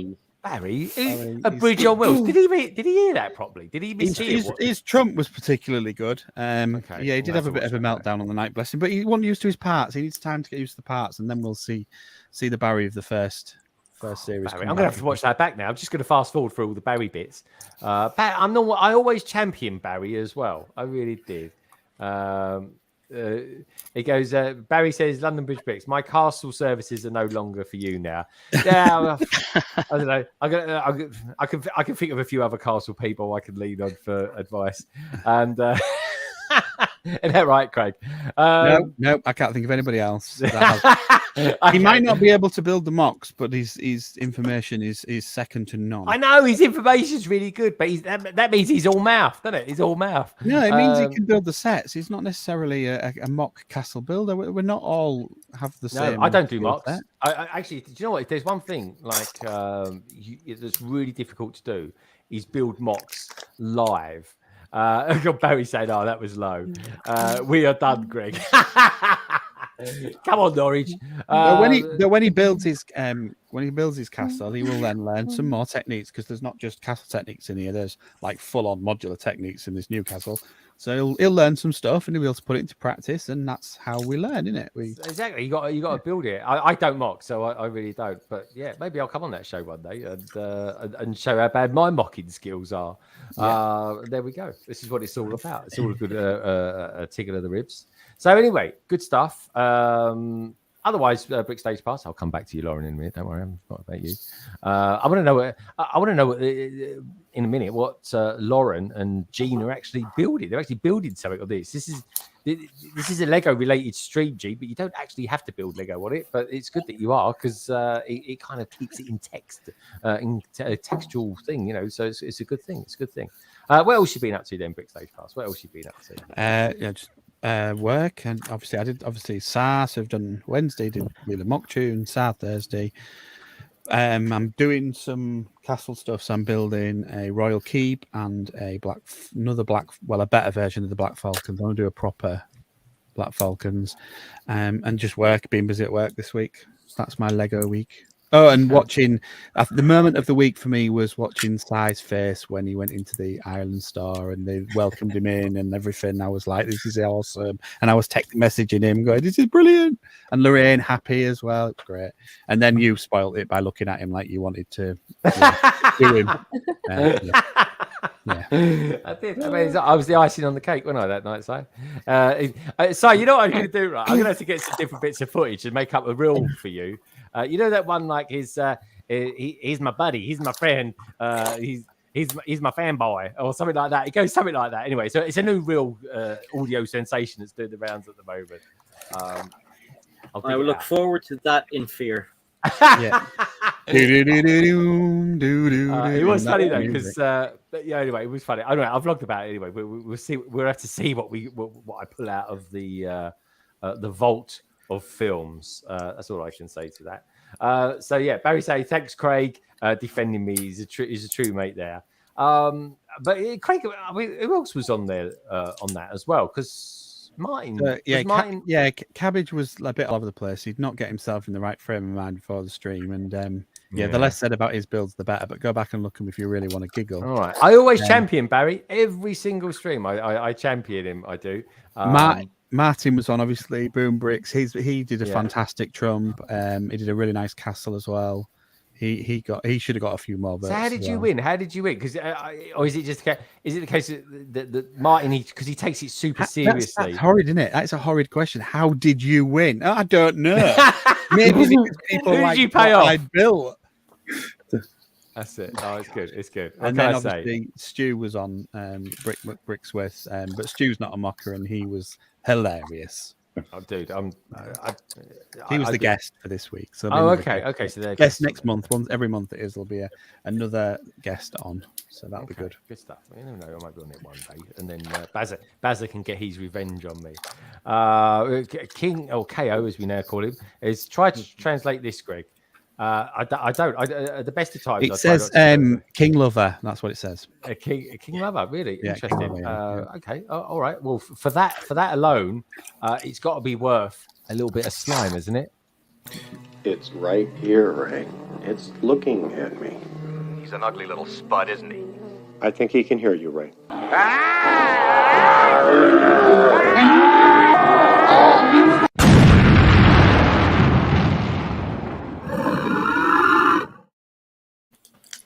Wow, there we go. He's an ugly spud. Okay, so BrickStagePass. It sounds like you've had quite a hectic week of Lego as it happens, which has been kind of fun and exciting. Just a bit, yeah. Yeah, that's good. It's good.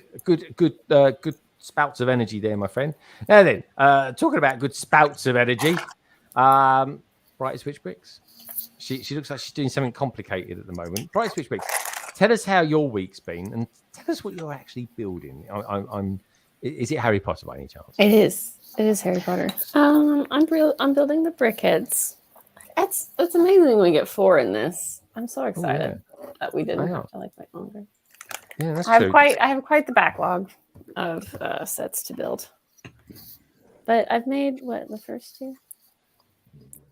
Oh, very cool. Yeah. Ta-da. That's it. You're gonna That's go like, on my Is that Posh Spice? Have you mixed up the Spice Girls with that set? Which one are you calling Posh Spice? Snape. McGonagall or Snape? Snape. That's Posh Spice. Look at Posh Spice's brickhead. They're exactly the same, except Posh Spice is holding a bottle of wine and not a bottle of. No, the head's a bit too fat for Posh Spice. Listen, Spice was actually my first cassette tape. Oh, I was going to say. I thought you were going to say that was crazy. Showing your age now, Laura. Well, and it was.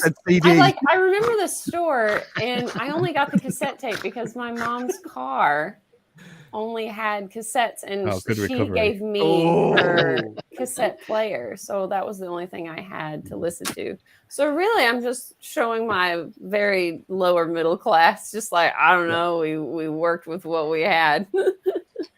I soon got a Discman, and I still got Spice was, I still think, my first CD. Did you get the little tape thing that you could plug into your tape player that connected to your CD player? Because I remember getting one of them. She never did, and I never had a car that had a cassette player that needed it because by the time you're not as old as me, yeah, no. Sorry, Craig. Week has been less than stellar. So anyone that had a rough week, I'm right there with you. But otherwise, I've been listening to some British boys argue about British trains a lot.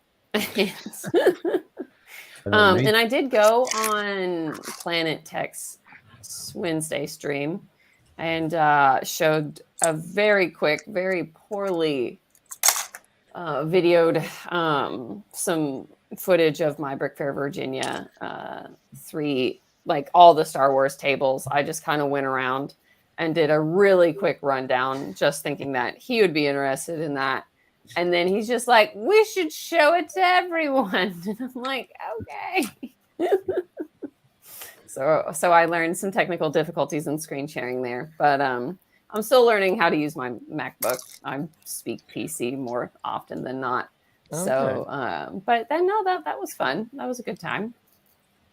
And then I'm just over here in America being jealous of everyone that's over there. But I'm planning on so many fun things next year and saving for those as well. Okay. Well, are you thinking of coming to the UK So I'm potentially? definitely coming over for Star Wars Celebration. Okay. And then if a certain set releases, if a certain set is revealed, and if a certain set releases next year, I think I would like to make a special trip over to the Leicester Square Lake store to get it. I think that would be a lot of fun. Just to make it a really special occasion. This year was Big Train. Hopefully next year it's going to be Big Bank. Never going to happen because Lego don't like the fans. You'll have to wait at least another 3 years. Shush, Craig. I will choose to hope. As I can't hope in other places in my life, I can at least hope for Lego. I mean, it has to come, doesn't it? I mean, I filmed it. I haven't put it together today. The video that I put out, I think it was like 5:30 this afternoon. I literally did in my lunch break. I had like 15 minutes left. I just threw it together because it's very straightforward. You're just walking around a Lego store, and that's it. Job done. The hardest thing about shooting that was when I was walking up the stairs and I nearly tripped over. Lorraine saw that. Lorraine actually saw that as well, and I proper nearly stacked it, and somehow I didn't fall over. I don't know why. It's a bit like a cat. You know, with cats, when people, I'm not saying people should do this, but when cats kind of, I kind of put in the, when cats are in the air for whatever reason they happen to be in the air for, folks, they always land on their feet. They always do. They really do. It's a lower center of gravity thing. I think Ian will probably put me right on that. I always knew you were a pussy. So that was rubbish. That really was. I'll get you for that. So I actually I've shot a video showing all the sculptures, all the Harry Potter sculptures. I mean, there are a lot. Yeah. It'll be out tomorrow. Tomorrow. I'm not worried about Harry Potter going anywhere. That's for sure. No, it's not going anywhere at all. It really isn't. And it's exciting. It is really exciting. It's just Harry Potter. That's all there is. It's there. So they're definitely going Harry Potter centric. Lorraine Fox O'Connor says, "Hey everyone, sorry I can't say hi to everyone." Okay. She says, "Hey everyone." Anyway. Is she actually home now, or she just finished work? No, so she's probably on her phone. So you know the way you count your phone, you count at everybody. It's really crap. No, I don't as well. I just say I'm lurking or something like that. I do exactly that. So I always say, "Hello everyone, how you all doing?" I rather listen to Madness as it is my dad's favorite music. Madness, eh? That's a good band, a legendary band. They really are. So I'm saying, Lauren, which days for Star Wars Celebration? Good question. So we don't know when we're going to be at the convention specifically, but I'm going over there for pretty much kind of what Tech did over here for Chicago, of just like a whole week, so that I get to enjoy London some days. But we have a 4-day pass. Wow, some of us have a 4-day pass. Yeah, I know. I think Selena got tickets for that as well. But that's, I mean, that is a long way to come. So she's got the tickets, whether or not she comes or not, who knows? Fingers crossed. But that is a long way to come. It really is. Yeah, do you know, I never got tickets for it in the end. So I mean, it was really impressive about how quickly they sold out for sure. Like I was expecting it, but it was very interesting to be in that process. I did not expect, but I got invited and I took the chance because I think I was going to be able to save for it and be able to pop over there. Hopefully the airline prices keep going down and I can watch those and get a good deal on a couple trips over. I would love to come over some other times just to see London and just to explore the UK more. Yeah. After talking with the group I talk with. So yeah, for sure. No, it'd be great to have you over here. It really would. Definitely, it'd be wonderful to have you over here. Interesting. And maybe Europe. The beauty of Europe is that we are really close. So maybe so you close. can You're find train a deal right away. Yeah, right. It's really incredible. I have been to France before, and it's just very like it's incredible to know how close you all are and yet how far the states are apart. It's a little bit mind-boggling that you're in a whole different country with a whole different culture rather than I'm in Texas and then I'm in Kentucky. Right. And one never would think of it. If you want to go to England, you would look for an airport in in and around London. But you would never, if you are not familiar with the distances, think of, okay, maybe I fly to Amsterdam and then I go there, maybe spend a day there. And it's certainly something I'm looking more into. And my group is certainly miagging me in the different ways to travel. Like, no. All right, you need to go here, and then you need to take a train here. And then I do the same for them when they're planning their Chicago trip, and like, no. You need to go here, and then we'll pick you up here. Well, what about you, Jean? Are you thinking of coming over to the UK next year for Star Wars Celebration, or are you just kind of? I mean, the ticket's gone now, so even I'm not going. And I mean, it's down the road. It's in Excel. It's just literally. I do want to go out to the UK. I don't know that I'll do Celebration. Like, I didn't buy the tickets, and they're all sold out, I think, except for one day. But I don't know. I know we're traveling next year, at least to Italy, and we like to kind of, me and my husband, like do direct to London. And I like to spend a couple days in London because I love London. I think it's my favorite city. And then go do something else. Oh, so I think that's what we'll do. You need a Star Wars reason to go over to the UK. Yeah, exactly. I'd love to go to Celebration. I doubt I could get tickets though, but I don't know. We'll see how I'm feeling, if I want to pay like resale prices or if I find any even. But my friend, I have a friend in London. He's in the comments actually, Naz. I think I saw you interacting with him, Greg. Yep. And he's got tickets. So I was like, okay, now I'm getting FOMO. Yeah, that's the thing. I was having an eye. Craig, you was thinking of going, and you didn't in the end, did you? I was never thinking of going there. I was never thinking this. No. It's my two favorite things is London and Star Wars. I was like, oh, it'd be incredible to go. Yeah. See, I have to catch up on a lot of Star Wars because I'm like, I need to be better at this before I even show up at this really important Star Wars thing. I can help. I like the Star Wars. I don't like the London. It's not a true reflection of the UK. I think London. It is. I think you can. And then it's very metropolitan. It's going to be full of tourists, isn't it? I mean, we've had all the Americans coming over. I don't want to be going to that stuff. It's going to be full of me, Craig. So you're welcome. Okay. Yeah. A lot of Europeans will be coming over and somehow getting to immigration. How that's happening, I don't know, because I put blocks on the borders against them. So yeah, no. I do have global entry, and I'm glad I have it. It's nice to have for sure. Yeah. No, definitely. Yeah, and it's going to be great. It's going to be amazing watching it, and hopefully you'll be vlogging on it and stuff like that. So it'd be good to hear. What I find funny is that I wasn't on the train episode last week, but here I am on the Star Wars episode, severely underprepared, just building Harry Potter. Don't worry. We could talk about. Not a lot different though, is there really? I mean, Harry's just Luke with a wand, isn't he? So he is really. Same story. You know.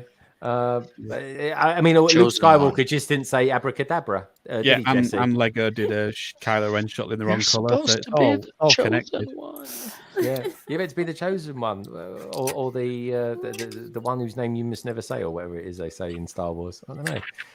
I don't know. Luke Skywalker, coming from Privet Drive, it doesn't have the same sort of I don't know, panache about it, does it? So no. Just saying. All right. So anyway, Bright Speech Bricks. What are you building? What are you doing? Are you sorting? Are you sorting or building? It's the brickheads. Are you meaning Jean? Are we moving on to Jean? No. I'm building Moody. What one are you building? I'm building Moody now. That's it. I've got. I only have Trelawney left, but Trelawney. Killer Brickheads. I hope we get more. Okay, Trelawney. It sounds like something I. From Deliveroo the other night. I actually also think these might be retiring this year, which is insane. So they wouldn't have been active long. So maybe double check that. There's a lot of sets retiring that haven't been out for very long. Yeah, like the Icon set hasn't been out very long, and I think that's going. So I think there's some opportunity that some of these sets have definitely gone overlooked, or they don't know that they're going to be. Nicole built that a while ago. I never thought, but those brickheads look more in scale with the new train on the platform. Oh, interesting. Interesting thought. The hot topic is that Marco is going to be signing boxes for an hour at the Leicester Square. They better have security on him. I was gonna some people are very excited about it, and other people I'm like, I hope he has the appropriate precautions. Yeah, it's weird. Okay. I mean, I was going to talk about Caddy Brick Click and Chicago because you kind of talked me into going to that. Next year potentially. It is going to be such a time. It's going to be overwhelming. There's a lot of Brits coming over next year for Chicago. What Brits do you know is going? Is Tech thinking of coming back? Tech is dead. Oh, you couldn't keep Tech away from Chicago if you tried. Right. They're not that Sam Smith, I'm pretty sure, is locked into Chicago. Rosie's going to come over from Topic Bricks. Really? Right now, I don't think Tommy is able to come over, but it's on the docket. But he's going to concentrate his time on Star Wars Celebration. But those three I know are definitely, or three. Those three I know are coming over from at least Britain. And then I can't see anyone missing out from the American crew. I'm luckily only 5 hours away, so I will get there as early as people want to tour around. And a group of us also have something the week prior, so that might interfere with some plans that we have on getting there super early, like to check out Chicago and whatnot. But it's definitely a fantastic city, and I mean to be able to see while you're there, but also just the convention experience is unlike any other. And that's actually where I met Jean, and found out her background with like Emily and whatnot, and it was a lot of fun. There's just so many people that we got to meet at Chicago that you wouldn't expect or are outside of your own group. The Instagram crowd, the YouTube crowd, the blogger crowd, the mocking crowd, Jessie was there, and all everybody had their in this giant mocks. Everybody had a click, but everybody got along. Right, and the clicks interacted, and ebbed and flowed, and like in the evenings, it's a great spot, and that the hotel is a great spot to just be able to hang out and canoodle with other groups. Canoodle. Canoodle. Canoodle. I like that. That's a nice word, isn't it? Canoodle. I think it's fun. Fun word. Yeah, it is. It's a nice word. It really is. And Chicago, it seems like a really nice place to go to. I do like my city breaks. It is. Chicago. And the architecture, I highly suggest the river cruises and whatnot down the river walk, or even walking down the river walk, and all the historic bridges and stuff. It's certainly one of the better cities for just incredible American architecture throughout the ages. Okay, good stuff. I like that. And hopefully they have helicopters and stuff like that, because I like getting around on a helicopter. That's always. They do. Rosie was looking at helicopter tours, which we were trying to talk him down from. Greg, helicopter tours are wicked. Don't encourage it. No, they are. Let's talk to him about it. We could go on one together. It'd be amazing.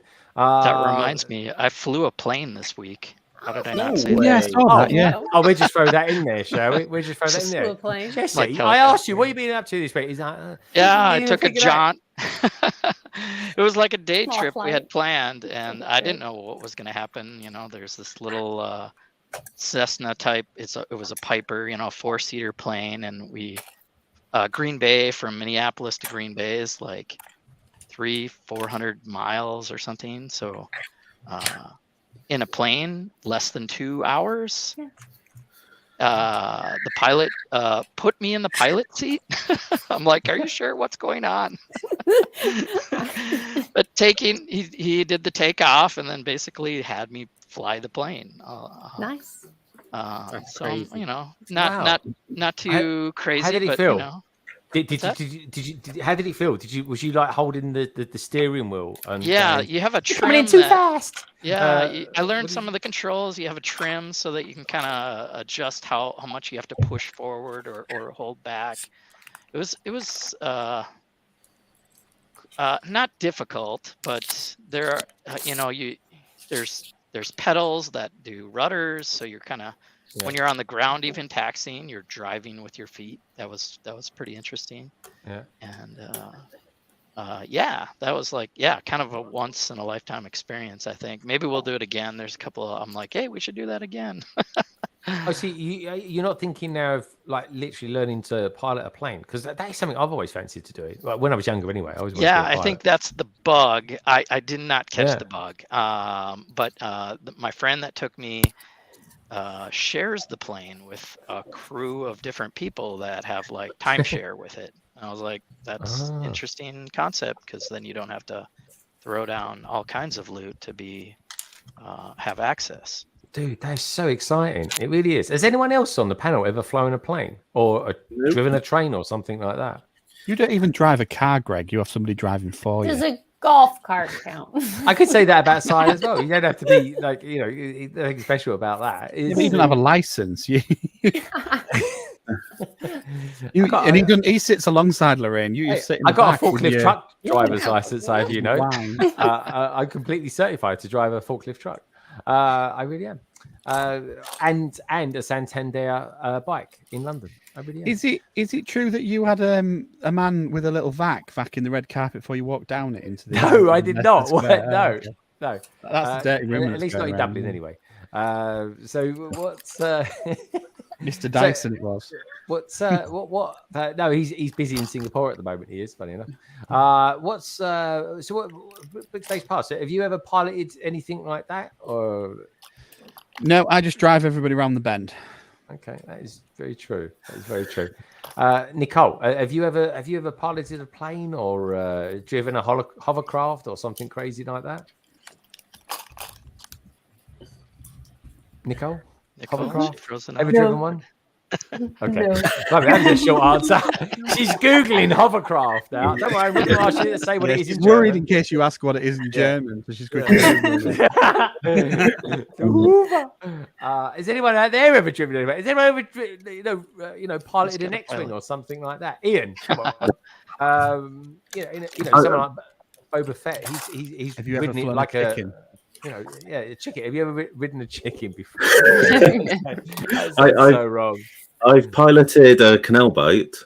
That's about as much as it goes. A canal boat. That's good. That's just the old thing at the back, isn't it? Yeah. Definitely canal. Did have the C on the front, yeah. Yeah. Oh, honestly, BrickStagePass.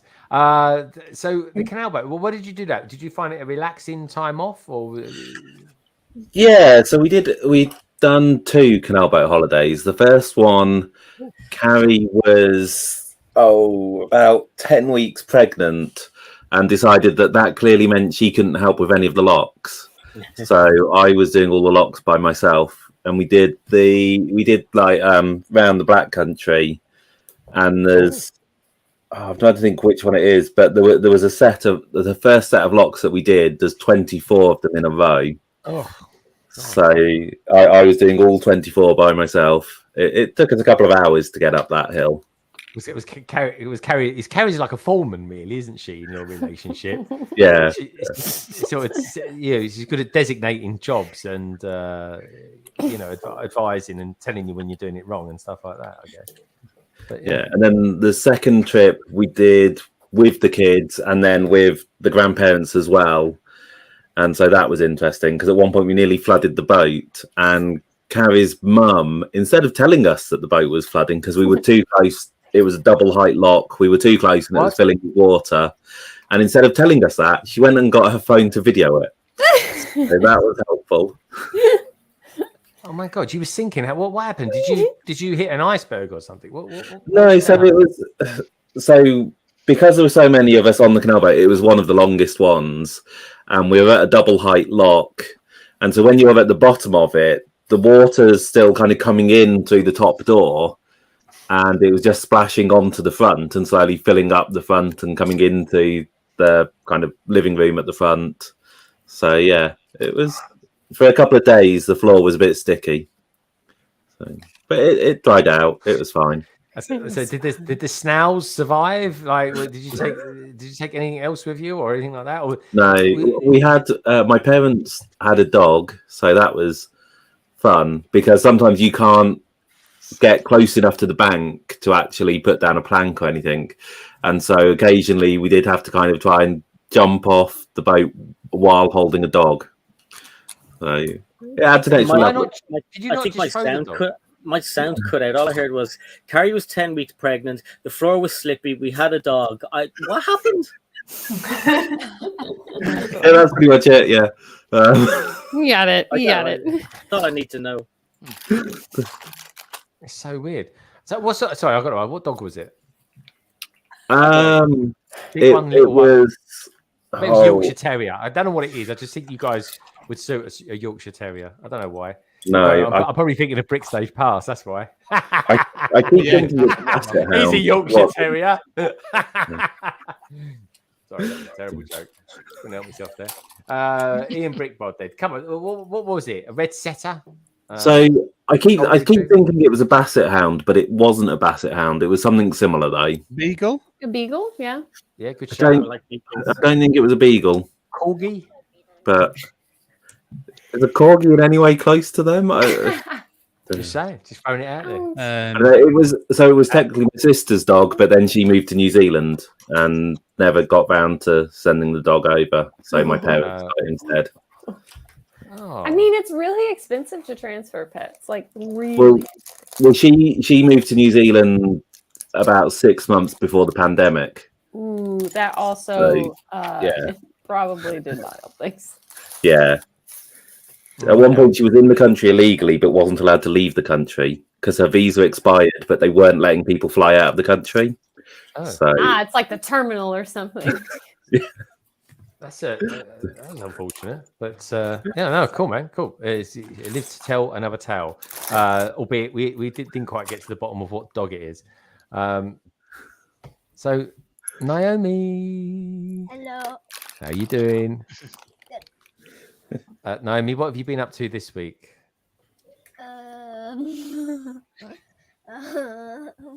Not a lot, really. No, playing on your phone, annoying me at work, messing with my mic. And look, you see, he's coming. He's no. You're nagging me. Hi. He's here. What? No, it was not. You was nagging. Yeah. God is no like. Stop it. How you doing, no lag? I know. Oh, did you have a good night's sleep last night? Because you were very tired yesterday because we did lots of walking, didn't we? Yeah. What was it like meeting Greg? And be honest. The first time meeting him in real life. Yeah, what was it like? Yeah. What was it like? Amazing. Cool. Yeah. He was overwhelmed. He kept looking at him as if like, wow, you're actually here. Yeah. He's cool. He's very cool. Actually, Sai's whole family is very cool as it happens. Thanks. We're fond of you too. You did, yeah, dude. You made me feel so welcome. You did. It was amazing. It really was. I loved it. You was a massive part of the experience. Even when we were being interviewed on TV, folks, I said exactly that. I really did. So, but we'll talk about that a little bit later because Sai's a bit of a star in Ireland. He really is. Yeah. He was. He met the weatherman. He met the TV presenter. I think it was a radio guy was chatting to us as well. Yeah. There was a magician was quite funny as well, wasn't he? Who was in the. I never loved him. Yeah, he did a really cool trick actually. I got some of it on camera as well, so I'm looking forward to that. But that was quite funny when we actually. We was about to do a trick and show me something. So I was holding the camera, and then that was it. They said, right, you got to go in now. Your time slot's now. And it was like that scene out of The Office when it's going, okay, it's happening now. It's happening. Is there a process and all this sort of thing in place? It was a bit like that. It was really cool. I think the magician was doing a trick with money, and he gave Nullik the money, and then I don't know if he got it back, but Nullik has money. Nullik has money that he did not have before. Although the magician took his nose, I think he still has that somewhere. Oh, fair trade. Cool. I'd sell my nose. Oh, so Nullik, what have you been up to today? I'm playing games. Have you been playing Fortnite? Playing Multiverse? No, happy Fall Guys. Oh, happy Fall Guys. Yeah. Oh, that's cool. You've been playing lots of Roblox, haven't you? Yeah, but not very much today. Okay. Roblox is a strange power. Naomi, what video games do you play? Roblox.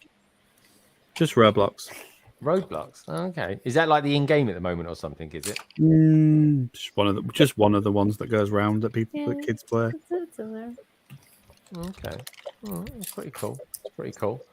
What else have you been up to then, Naomi? Anything else? Have you been out visiting anywhere? Because the temperature's come down in your area now, isn't it? You're not in a heat wave anymore. No. Sunny today, wasn't it? Yeah. Well, it was sunny tonight.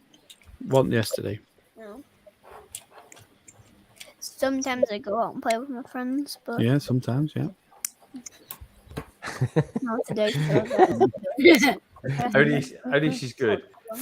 We like the next bit when Nolag says hi to everybody, don't we? Yeah. Okay, we say hi to everybody. Who is out there? We can say Coming hello inside. to. So we have. We've got a lot of people. So good. Oh yeah, I'm Go not. back. Good. I'm not. So who? Have we got? There we have King Oldendorf. Say hi, KO. Okay, yeah. He says, "Sci hunting for Nullig again. Yeah, I had to go off. I saw Naomi come on, and I had to go and get him." Lego Madness says hello. Say hi, Lego Madness. Or you can say hi, Liam. Say hi, Lester. Hi to Simon. Hi, Simon. We have hi to Greg or Craig. Hi, Craig or Craig. I know it's a strange one, isn't it? Yeah. Say hi to Simon. I'm Simon. Say hi to who's next?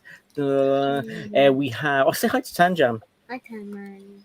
And this keeps jumping up and down the place. Say hi to. Dun, dun, dun. Say hi to Andy. Say hi to Andy because Andy's having a bit of a rough time. So say hi and come over here. No one can see you. Say hi and explain why you've no top on. Because it is like relaxing and nice. It's relaxing and nice, yeah, because it's a bit warm today, isn't it? Yeah. I had no top on earlier on, and I said I better put it on and hide my nipples. Say hi to Mark. Look. Hi, Mark. And say hi to your mom. Say hi, Lorraine. Hi, Mommy. Hi, Mommy. Say hi to Stereo Studs. That one there. Oh, Stereo does. Yeah, we met him in the Lego store on yesterday. I know. Yeah, you don't know. You didn't know half the people you met. Or did we meet him on... I think we met him on Wednesday or Thursday. I know we met so many people we can't remember. And yeah, so that's it. Hi everybody, and we're going to go back to the main people now and say hi. We said hi to Greg, didn't you? Yeah. And say hi to Craig. Hi, Craig. Hey. And Naomi again. Naomi again. And look, say hi to Lauren. What? Lauren's over there. Say hi, Lauren. What? And say hi to Jean. Hi, Jean. Hi. And say hi to Nicole. Hi, Nicole. Hi, Noleg. And say hi to Jessie. Hi, Jessie. And say hi to 80% of the BrickBods, Ian. Hi, Ian. Yeah. Do you remember Carrie? Yeah. Right, that's her husband. You remember? Because I know when you met people in real life, you didn't realize that they were the people you talk to every Friday. I know, like they're great. I know, yeah. Yeah. There's a difference to meet people in real life. Yeah. So I know you guys. So Jean, this is Nullig, and Nullig is the Irish name for Christmas, because he was supposed to be. He's supposed to be a Christmas baby. Yeah. But I think he's the only man on the planet who was early for something.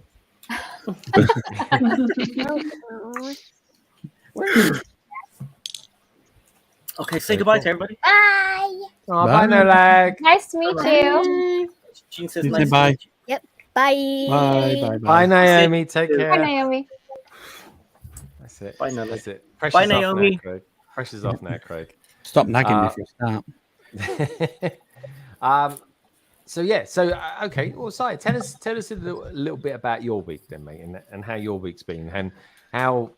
I mean, I wouldn't necessarily say it's life changing, but it is a big, massive change. And you know what? For once, it's nice to have a positive change, isn't it? Tell us a little bit about your week, my friend.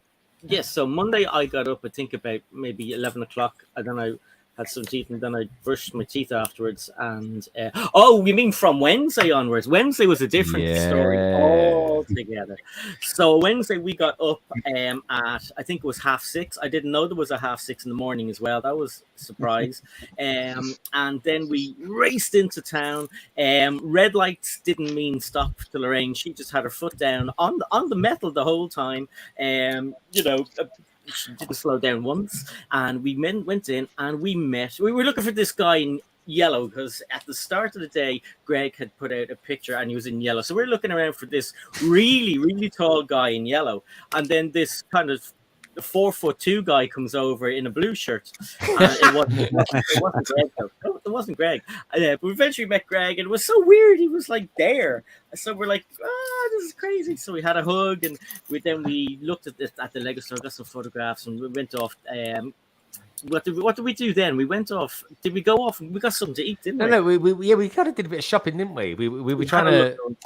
Yeah, we wanted to make sure that we could get into the Lego store okay. Everything would be fine with that, and we were trying to get in early. They were giving out like 100 euro vouchers as well. So I was trying to be nice to everyone and get maybe one of those vouchers. I didn't get one because Greg said to me, they're giving out 100 euro vouchers. I'll be back in a second. If I sort one out, we'll go 50-50. And that was the last I heard of it. So no. They were there. I think they went. They didn't go to any of the OFOLs anyway. I think they were going to all the media lot and stuff like that. So people would come along with the voucher, buy something, come outside, and they got like Lego bags, and obviously the media then would take photos of them. So that was nice for them.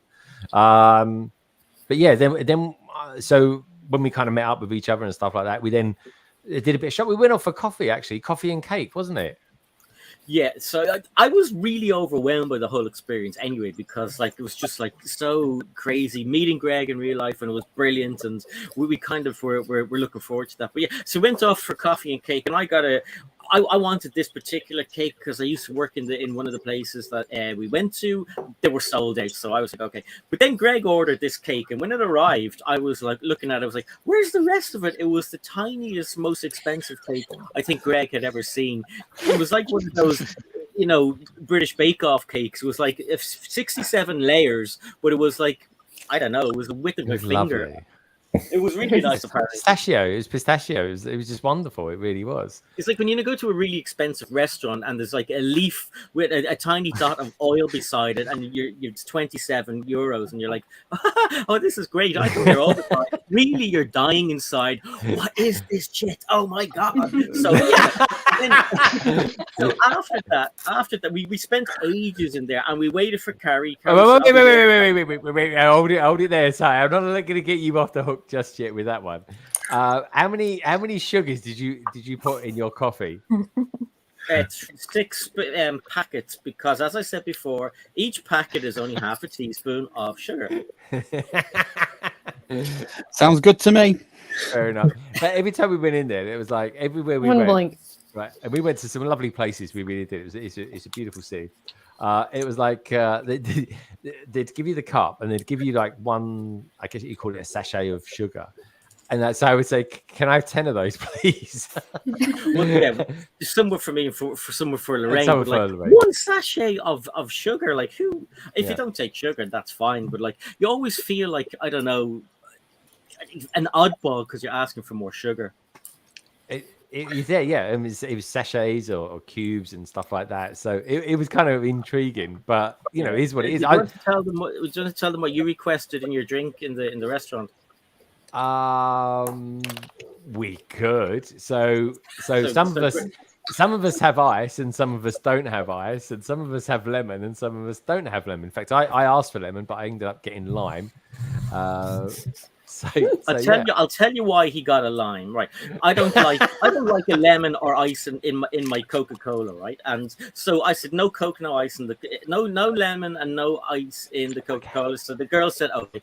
So then Greg said, yeah, I'm a little bit different, and I was like, oh, here we go. He said, I'll have a lemon, a Coca-Cola, and 2 ice cubes, please. All right. So obviously the waitress went back and said to the barman, that weirdo up there wants a lemon and 2 ice cubes, la-di-da. And he said, well, do you know what? Screw him. I'm going to give him a lime and as many ice cubes I can fit in the goddamn glass. I got 3 ice cubes. So that was fine because I ordered the table water as well. And I just popped it into that, which is how you always get around it. You see, you seamlessly transition between table water and a full fat Coca-Cola. Yeah, it was. So, it was indeed. So the next day, I think, Greg, was like the media day we went to was a completely different experience, wasn't it? To the grand opening. Yeah, very different. You know, we went in on the media day, and as you saw, if you haven't seen the video's out now on my YouTube channel. If you're not subscribed, go to the link in the description below and check it out. But we went in, and we all got a cheer on the way in, and it was kind of special, you know, because it was kind of cool. But I was so overwhelmed. My first time into a Lego store anyway, and then it was just all this kind of commotion. And when I went in, Lorraine was said to me, "You're supposed to be filming," and I was like, "Oh yeah." So I took the phone out and I was filming and everything. But the next day, Greg, was a completely different experience, wasn't it? Yeah, it was basically just the night. Day one was kind of like the preview and VIPs and stuff like that, and that was a really cool experience because we kind of got to see it before the shutters came down at the front. So even that was quite different. So we saw that, and then the next day it was all about the real fans of Lego. And I mean, my God, we got there. Both of us got there exactly 7:30 in the morning. Because I think at first we thought it was going to open at 10 a.m. So I thought we'll get there for 8, 2 hours ahead. Well, there were people there at 4 o'clock in the morning, and we got there, and there was queues halfway around the block already, wasn't there, Si? Yeah, do you know what, Greg? We came home on the news night, and it was a little boy and his dad on the news. They arrived to queue at 10:30 the night before. Wow. So they were there all kind of like before midnight, all through midnight, all through the night. And that's the little boy that got to put the ribbon. Oh, was it? Is that how they did that? And he got the roller coaster for free. Oh my God. Oh, I didn't realize you could do that. Yeah, to be I wouldn't stay there all night. I wish I'd known that. I would have been there myself. We could have just pitched up a tent or something like that, Si. Yeah, oh, but I don't feel great to the little guy. I don't know his name, but yeah. Oh, dude, that's so cool. That was he'll be on the video. So look on Instagram, folks. I literally caught the last 10 seconds of the countdown to it, of which there seemed to be a few of those, weren't there, Si? It was like, can we go in now? Can we go in now? And then they had a young kid who cut the ribbon, and then they had what we can only imagine is a 99-year-old lady as well.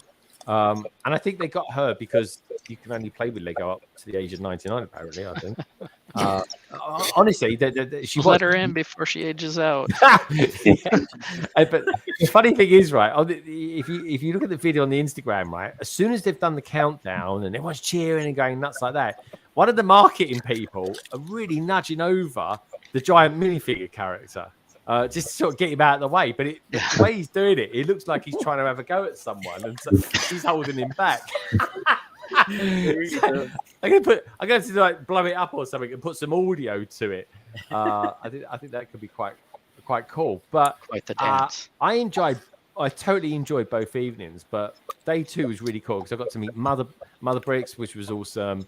We got to meet a load of other AFOLs, didn't we, Si? And it was just the experience. We were building minifigures. Even I used the minifigure factory for the first time ever. But how did you feel about doing all the minifigures that you built and stuff like that? Because you're a minifigure man. So yeah, I mean, I didn't know what to expect with the minifigure factory whatsoever. Because I think the first time I ever saw that was when they were promoting it for Leicester Square when it opened the first time or something. But yeah, so you've got all these little pictures of the torsos, and I did pick a female one, but it turns out they're white blank torsos anyway, so it didn't matter. So next time I'll go in, I won't be under as much pressure because you can do so much. You can use your finger to draw on the minifigure, you can type stuff, you can pick preset pictures. It's brilliant, and you can resize them by pinching and everything else. But my favorite part was really build a minifigure, like just building minifigures and, going through all the legs and the torsos and the heads, and they had Halloween things. I was so excited. Yeah, and some of your Halloween bits and pieces, mate, that you built were amazing. They really were.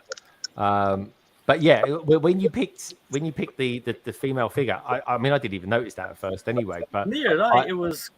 Lorraine told me that Craig left a comment saying that I picked a female figure, and I was like, "Oh no, I'm a boy."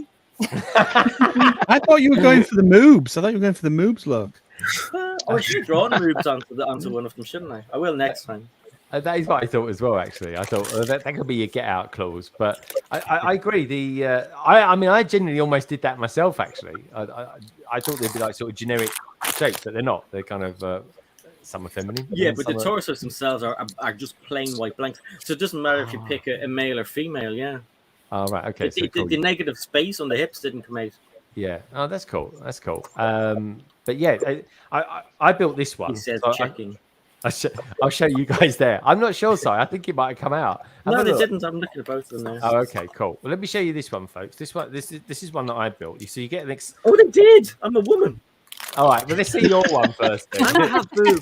I have Let's see boobs. your one. I told you. Yeah, you have. Size sig fig.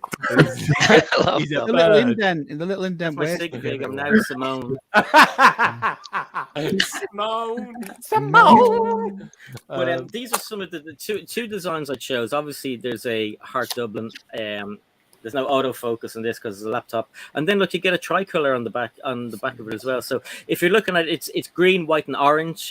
Orange, white, and green is the Ivory Coast, I think. So green, white, and orange is Ireland. No, it is. It's Ivory Coast. Blimey. Yeah, it's the Ivory Coast is the opposite way round. And then that little sticking out tongue there. Blech. That's what the sugar does to your thigh. And then the other one is pretty cool. So you're able to you can choose a is that geezer? Different kind of things they had. So that's pretty cool. And then on the back is Greg, shut your face. You've got different things to put on there. I won't show you. Show yours then. You show yours, and I'll talk while you're You're funny, son. Oh God! I'm talking to the wall. What you said. You're cracking me up, man. By saying Simone. That was 10 minutes ago. So it takes him 10 minutes to get the joke. I know, Si. You got to give me that. I'm a slow learner. What can I say? So I did. I did this one actually. I did two, and one of them came out like this. I kind of got this guy here. So I love Dublin, which is cool. Got the glasses, got the hair, got it's green trousers, and on the back we've got the Ivory Coast, or depending on how you're looking at this, if it's mirrored island as well, which is kind of cool. Like that. So that's quite a cool one. I like the glasses on that. And then on this one that I had done, this is the one that I kind of had to mess around with a little bit more. This is just kind of like a normal figure, but with the torso, I got the heart or love London Bridge bricks on it, which is a bit too small to actually see that. And then on the back, got ourselves some Pride stuff going on there, which is kind of cool.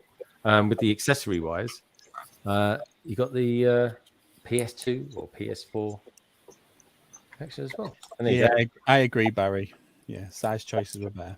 Size figs about. Oh, there we go. That's the last time I champion him. That's the last time I champion him. I love you, Barry. We're calling it like we all see it. We're calling it like we all see it. We'll call it like you see it. Right, that's it, Barry. No more. I'm not championing you anymore.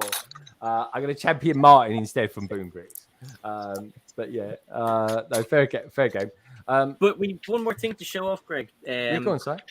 We've got the exclusive tile that came in this package, and on the back it says exclusive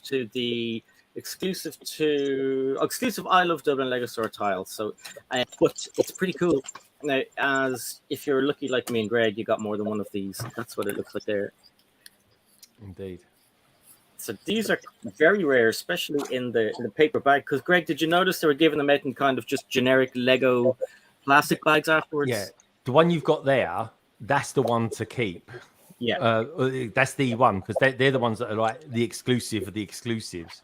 Otherwise, they just come in plastic bags, and you get that with them. Exactly, and I don't know how much they're going for, but if anyone wants to swap them for a sealed Silver Centurion, or just let me know.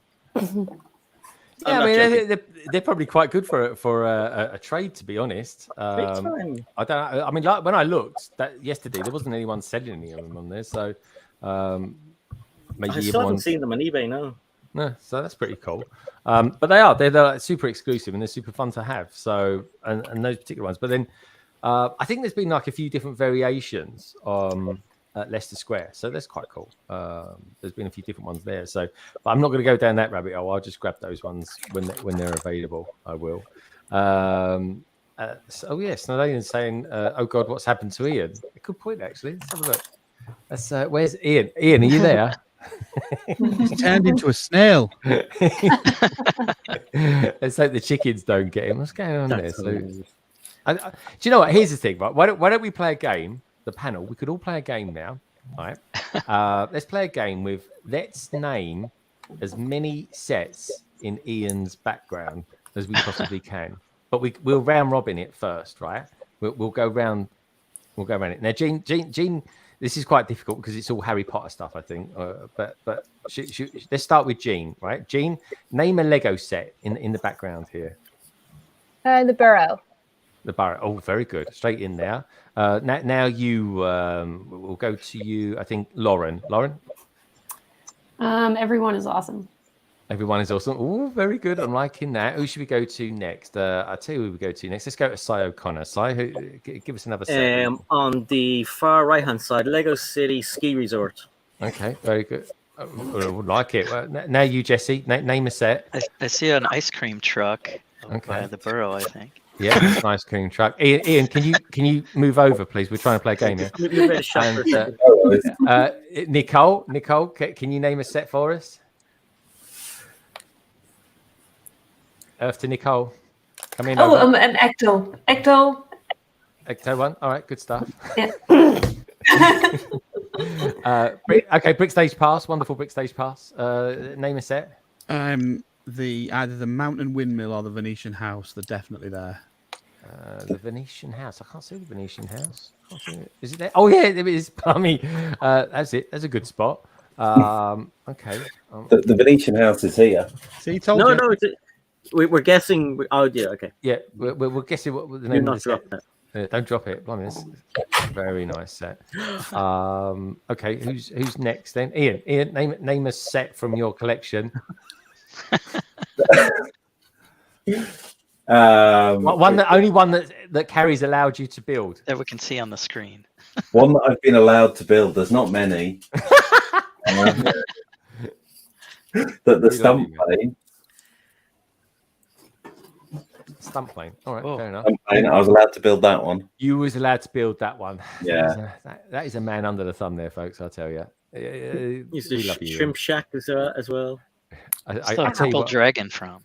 I would not like to say that on a friend set probably after a few vodkas. Where's that? Is that Lego set? Si, is that Lego? Where? The Ian's in his hand, yeah. Yeah. God, good that, isn't it? I like that. Is that a new set, Ian? No, that's elves.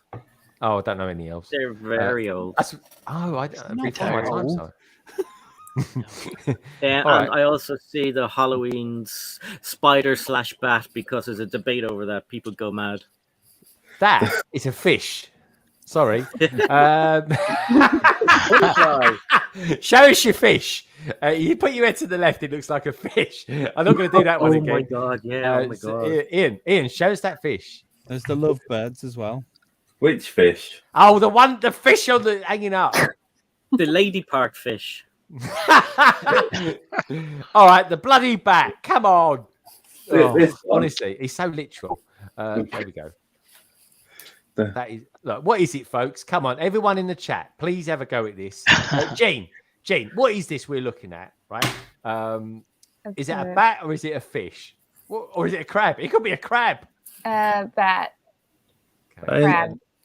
It's a spider. I'm gonna say Oh. What, 8 eggs? We're utterly clueless. That thing that Lego built, they should call that a 4-in-1 or something like that. It could be anything. It really could. Lester saying spider. Stereo studs. That's a good one. I like that. Stereo studs. And I thought that said boat for a second there, KO. Barry saying, whoop, whoop, 2 wins in a row, champions on a comeback. Did Norwich win tonight? Oh, well done, Barry. I'm genuinely pleased about that. The other set I spy with my little eye is the burger monster truck. I like that one. That's a good one. Yeah, that's a good one. I think this is the one that Carrie just put out a review of today. Oh, that's good maybe. timing, then. Yeah, that is very good timing, Ian. Yeah, did Carrie like it? Well, we will definitely link to it. That's for sure. I don't know. I've not watched the review yet, so. Oh, okay. Well, so who does the production work then? Like, does Carrie do the whole thing? Yeah, Carrie does everything. Sorry, what do you do then, Ian? Don't mind me asking. Like, what is chicken? What is your input for your channel? So obviously there's the podcast which come on.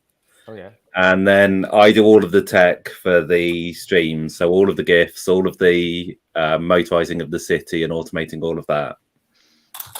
Oh, I like that. Yeah, automating the city, folks. Honestly, watch their streams. 8:30 on a Sunday, Ian. Still 8:30 on a Sunday. Watch it, folks. You've never seen anything like it, and it's truly is a wizard. He really is, as old Ian. Don't forget, folks, got a survey running. Just asking you the question: have you ever visited a Lego store in another country? I'm actually quite shocked, Si. 48% of people said yes to that, which is very cool. And 52% said no. I mean, that's practically neck and neck. At the moment, folks, Craig is teeing up to look at a particular set this week that did very well in the Lego Ideas competition. Craig, would you be kind enough, please, to tell us a little bit about said set and how it come to be? Some kind of competition they run where some of the sets, I don't know the full details, some of the sets that hit 10K, they partnered with Target or something in America and decided to let fans vote on which set they wanted, but they're going to be available worldwide or exclusively to Target, I think. So the results came out this week, which was the Viking Village one. Okay, cue the Viking Village. So let's take a look at it, shall we? Actually, I'll try and pop us down here if I can. Let me see if I can pop us down here. Well, that looks weird, doesn't it? Let's do that. Oh, no, I don't want to do that. Let's share it, shall we? Let's try and do it properly. Let's just do it like that, I think. And this is it. So, because I was in Dublin when this news broke. So this is is this? Am I right in saying, and I do apologise, Castle people, if I get this completely wrong, but is Vikings a sub theme of Castle? Not really. It was a theme on its own, I think. I don't think it actually came under the Castle theme like Wolfpack or Forest Guardians, as they're now called, did. I think it had its own theme. I don't think it comes under the Castle. I might be wrong, but I don't think it does. Okay, how many pieces is set? It looks quite substantial to me. Where does it tell me that? It may not actually tell you. That's the 2,100. Oh, that is a lot. Now, this is not the final model. Obviously, this is the fan version, so there'll be it'll be adapted, won't it? As I say, I don't think it's doing the BrickLink thing where it's going straight to pretty much how it is. I think it's getting run through a designer, but again, I might be wrong. So this isn't part of the BrickLink designer program. This is kind of is a proper Lego ideas competition winner, like the Fender was. I think the table football that's coming out, that was. Then there was a little surf car, wasn't there? That was competition winner. I think they're treating it like that, maybe. Okay. Barry says the Viking was a sub theme, but I don't count it as a sub theme personally. Others do. I can see where it wouldn't be necessarily a sub theme because I think the times are quite different, aren't they? Between Vikings and that. So I get you on that. It's a bit like saying and the branding on the box, it said Vikings. Yeah, I go by BrickSet and they don't class it as Castle theme. Yeah, Shai is saying it is. Barry's saying it isn't. I'm intrigued. What do you like in the? Give us a comment, folks. Tell me what you think, and anyone in the panel as well. Who's that? Who's that was going to about to say something? I said the branding on the box. It's Vikings, very bold branding. So I thought it would be its own theme. Definitely here in the UK, it was a standalone theme from what I remember. Like I say, I usually go by BrickSet. They're the most single point of truth I use, whether they're right or wrong. The moral compass of the keep it easy. Do you know what, Lauren? Lauren, I've often thought, how do we class BrickStagePass? And do you know what it is? It is our moral compass. It is. I never thought about it like that. It's completely true. Very good. It's a very nice set. I'm happy that it won, but I'm also, my wallet is crying. Is it me, right? But it would actually look quite good next door to the lighthouse. In a strange... You're kind of segue in, aren't you? Yeah, I am. Yeah. No, the lighthouse looks quite good, I think, in any kind of city environment. This looks good on an island with a lot of dragons flying around it. That's for definitely. Yeah, you could do How to Train Your Dragon mocks too, as well. Bit of Toothless, yep. Bit of Toothless, bit of a fan, for sure. I did see that film back in the day. It was a good cartoon. Isn't Castle themed Middle Ages? Yeah, I agree with you there, Greg. In which case it would cross over with the Vikings. Oh, would it? I don't know. I don't know my history that well, I'm afraid. It was more around wooden castles and stuff, I suppose. Thanks, Alex. Yeah, I don't know. It probably does cross over a little bit, but I don't think Lego actually classed it as part of castle. Yeah. So, what do you think of it, dude? I really like it. I think it looks cool. It's a bit like Pirates, isn't it? As his own theme, because they've done the 3-in-1s, haven't they? Now they've done the 3-in-1 for Pirate, 3-in-1 for Castle, and 3-in-1 for Viking. That's true. Very good. Thank you, Mayor. 87. Come on, folks. Let's see if we can we've got it up to 88. Let's see. We might be able to get it to 90. 90, then 100, maybe. Who knows? I'm interested if they're going to bring back this one here, which was very reminiscent of the pirate sets. Oh, I think that piece was used on a very expensive but tiny Ninjago set, and I wish Titanium was here to tell me about that. It was on a bridge or something like that. Yeah, the fall of or Garmadon Falls or something. Yeah, it was definitely like that. It was him and Wong were fighting, and it was just a tiny little piece. It was a tiny little set, Si. Who did you say? The Ninjago accuser. Yeah, he said Wong, didn't he? He did say Wong. Madness? Yeah. Woo. Definitely was in the Ewok village, I'm pretty sure, too. Yeah. Different color. Did they use it on the bow of boats, or was it on near the sails as well? Is that what you were thinking of? This one, I remember it being in the island set of the Pirates, because I think I've got some somewhere. But I haven't seen it for a while, but... Yeah. Well, that'd be an expensive piece. That would put about £20 on the Lego set. But yeah, we've got a rope bridge. That piece looks like a roller coaster track on its side. Vikings apparently was 900 and to 1000 era. Okay. We're getting some good history lessons here. I like the way the rocks are built up, reminiscent of a certain lighthouse. Just saying. I like it. I think that's pretty good. Well, Lauren, what do you think? I know Harry Potter, Vikings are not really the similar sort of things, but as guardian gods, I mean, they're like magic, aren't they? I suppose they're little bits of lightning and stuff. One's got a hammer, one's got a stick.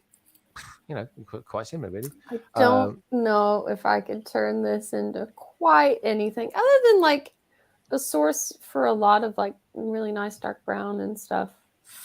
Probably not. Surely it's the Scandinavian school for witchcraft and wizardry. Scandinavian. I mean, Durmstrang, like the Durmstrang, like, I don't know, boathouse or something like that. You could probably stretch it out a bit. But that is reaching for someone like me. But I definitely, with the success of the medieval blacksmith and the castle theme coming back, I think this could do very well because it doesn't have to be on a shoreline. You could easily put two of these together across a cliff face or a crevasse or like something like that, like for sure. Like it could easily go on a mountainside. You could do a lot of them together to create a Viking village. It certainly would lend itself to many, many popular like themes that have come out recently. So do we think we could have a renaissance then, Ian, with maybe Vikings or historical times? I don't know. What's your thoughts on that, mate? I don't think we're going to see huge amounts of sets coming out in any one particular era, but they do seem to be, bringing out one-offs from all the different places. So, they're trying to get that nostalgia value, but whether they think there's enough interest to get a whole theme out of it, we've not seen yet. Although there were rumours of another castle, but yeah, it was, yeah. No, not heard really? anything for a while. One, yeah, more $100, £100 type one. There was rumours of that. Yeah. Sorry, I was Renaissance. I was thinking more of a Renaissance with it to get in again, not the era. But yeah, good shout. It was what I was saying before about the icons. They now have that big team running icons. If they suddenly say they want to do castle, they don't have to do a full theme of castles, starting with the little set, the medium set, the big set, like they used to do. They can just do a one-off castle under icons and not have to worry about creating a whole new theme and a team, because a team would have sat behind when the last did Lego Castle. There would have been a design team sat on those group of sets. Now they've got this big pool of resources where they can literally just go, right, we want to do a set. If we haven't got a specialist team to do it, we can put it into the icons team and somebody can pick it up and run with it. So it's a clever move by them. It's kind of exciting. Yeah, I think it's exciting. It does pave the way. And so you're completely right. I did like my classical studies, though. I did enjoy that. We've got BrickBods out there. Carrie's out there. Hi, Lorraine. Enjoyed my castle today. Apologies for not saying that correctly. We're going to ride the Dart out to Braid tomorrow before I head back. It's been fun. It is. And can I just say as well, by the way, folks, it did not rain when I was there. I got to the airport. It absolutely poured down, but only for like half an hour. It was a beautiful evening. It really was. But no, we were so lucky, weren't we? Dude, we were totally lucky. They said thunder showers, lightning. And it didn't rain from at all. 10 onwards. We were so lucky. We was totally lucky. We were blessed, mate. We were really blessed on that day. And we forgot to tell everybody that we were interviewed by a guy for the news and everybody. Yeah, well, tell him now, Si. Tell him now. It was start with the weather guy. So I recognized one of the guys who was kind of behind the rope talking to people, and I said to Greg Lane, "Oh, that's the guy from a show here. It's the same kind of. It's like This Morning, but it's the Irish version. It's called Ireland AM." And I waited till he was finished doing his bits and pieces. I went around the other side and I said to him, we'd be able to talk just for a second. He was like, yeah, well, I just wanted to get him into like a reel or a short. So did that. And then we were upstairs with another guy from the same TV place. And he was trying to do his best. And there was a woman, Connor. And we were breaking her. Every time Greg took out his camera, she was over beside him calling her son, Connor. And Greg I need to get Connor. Connor, can you come up here and take a look at this place? I was like, oh, for God's sakes. She was funny. And we got talking to the news guy, and he was just asking some questions upstairs. He said, "Listen, will you talk to me when you come downstairs?" So we went downstairs, and he got four of us, myself, Greg, Katie and Nullig, and he did a little interview with us.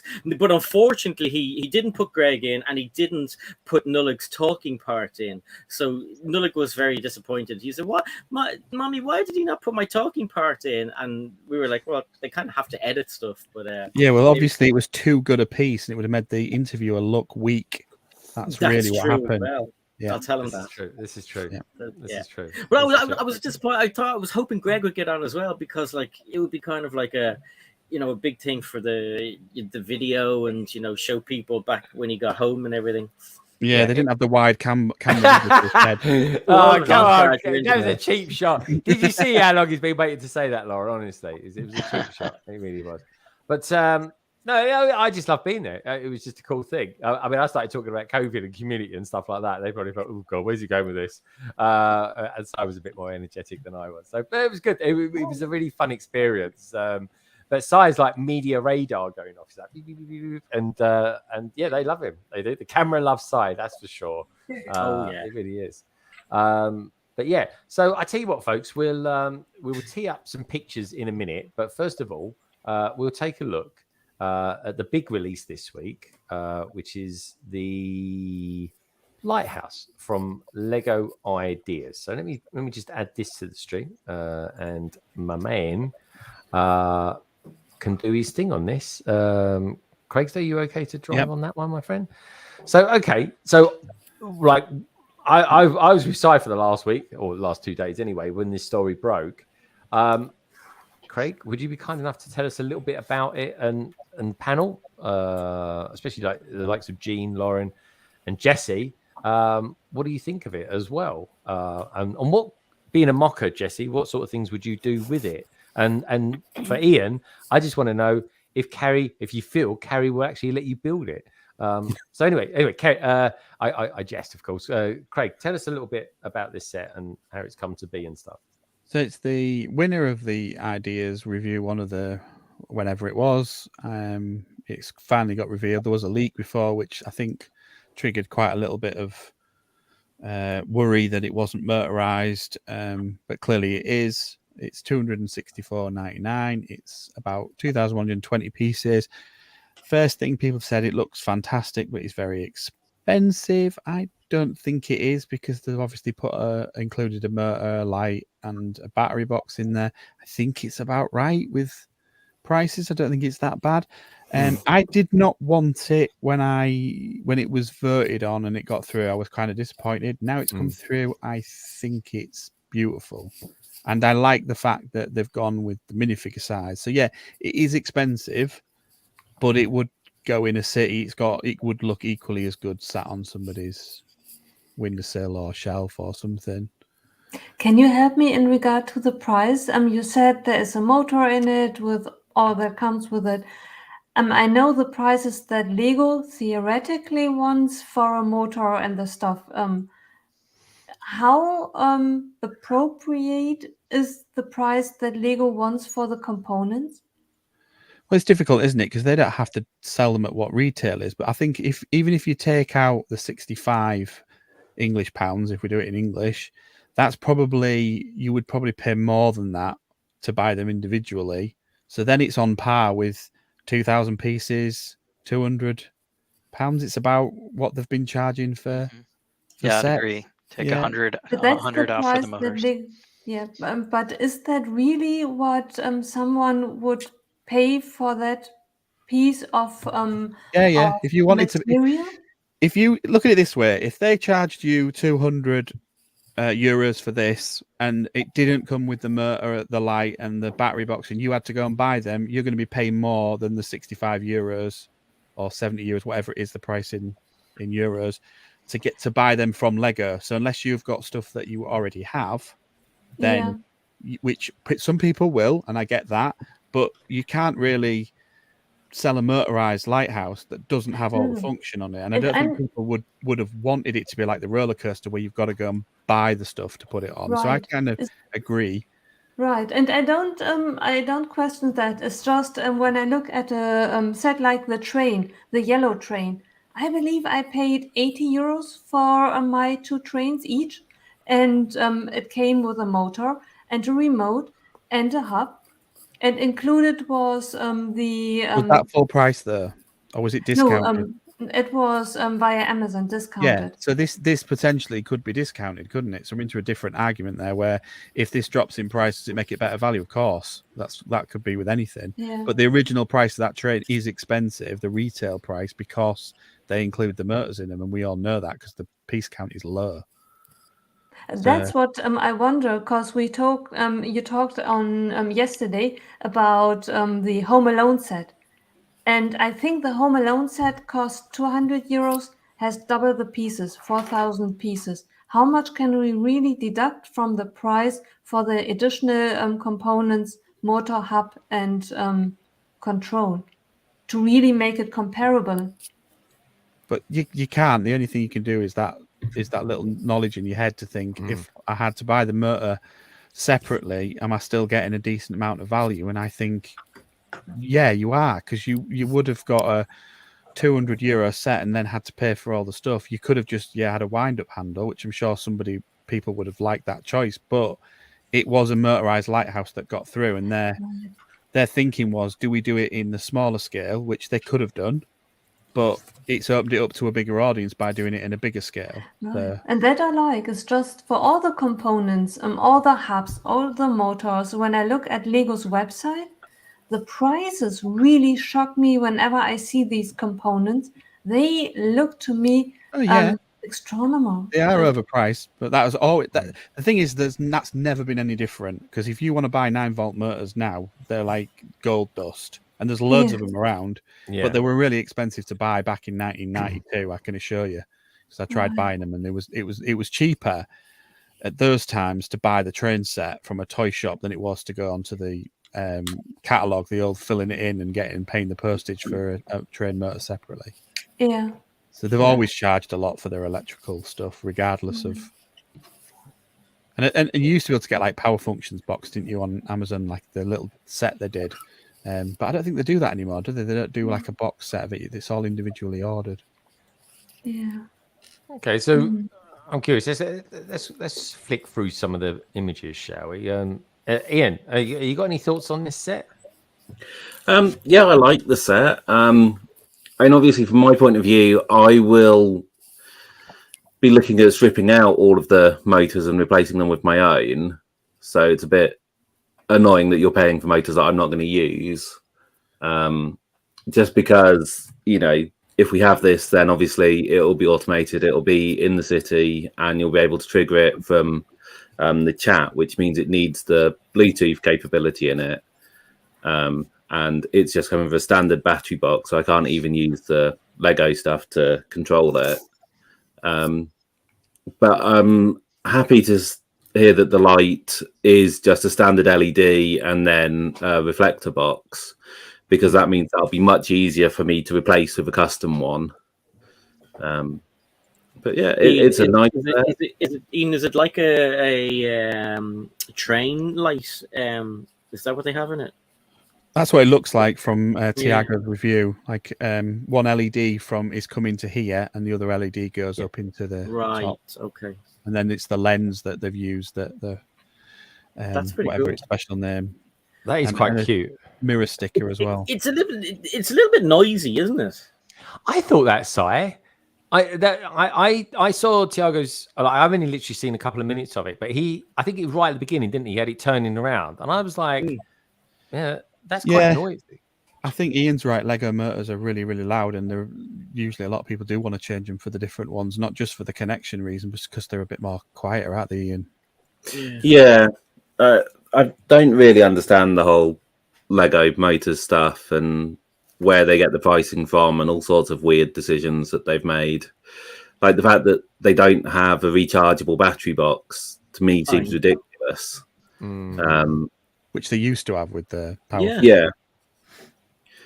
But yeah, I don't know whether it's all done by Lego or whether the motor stuff is third party, and that's possibly why the prices are so high on it.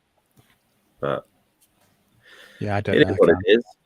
Okay, I like it. I'm interested to know what Lauren and Jean think. Let's start with Lauren, and then we'll come to Jean.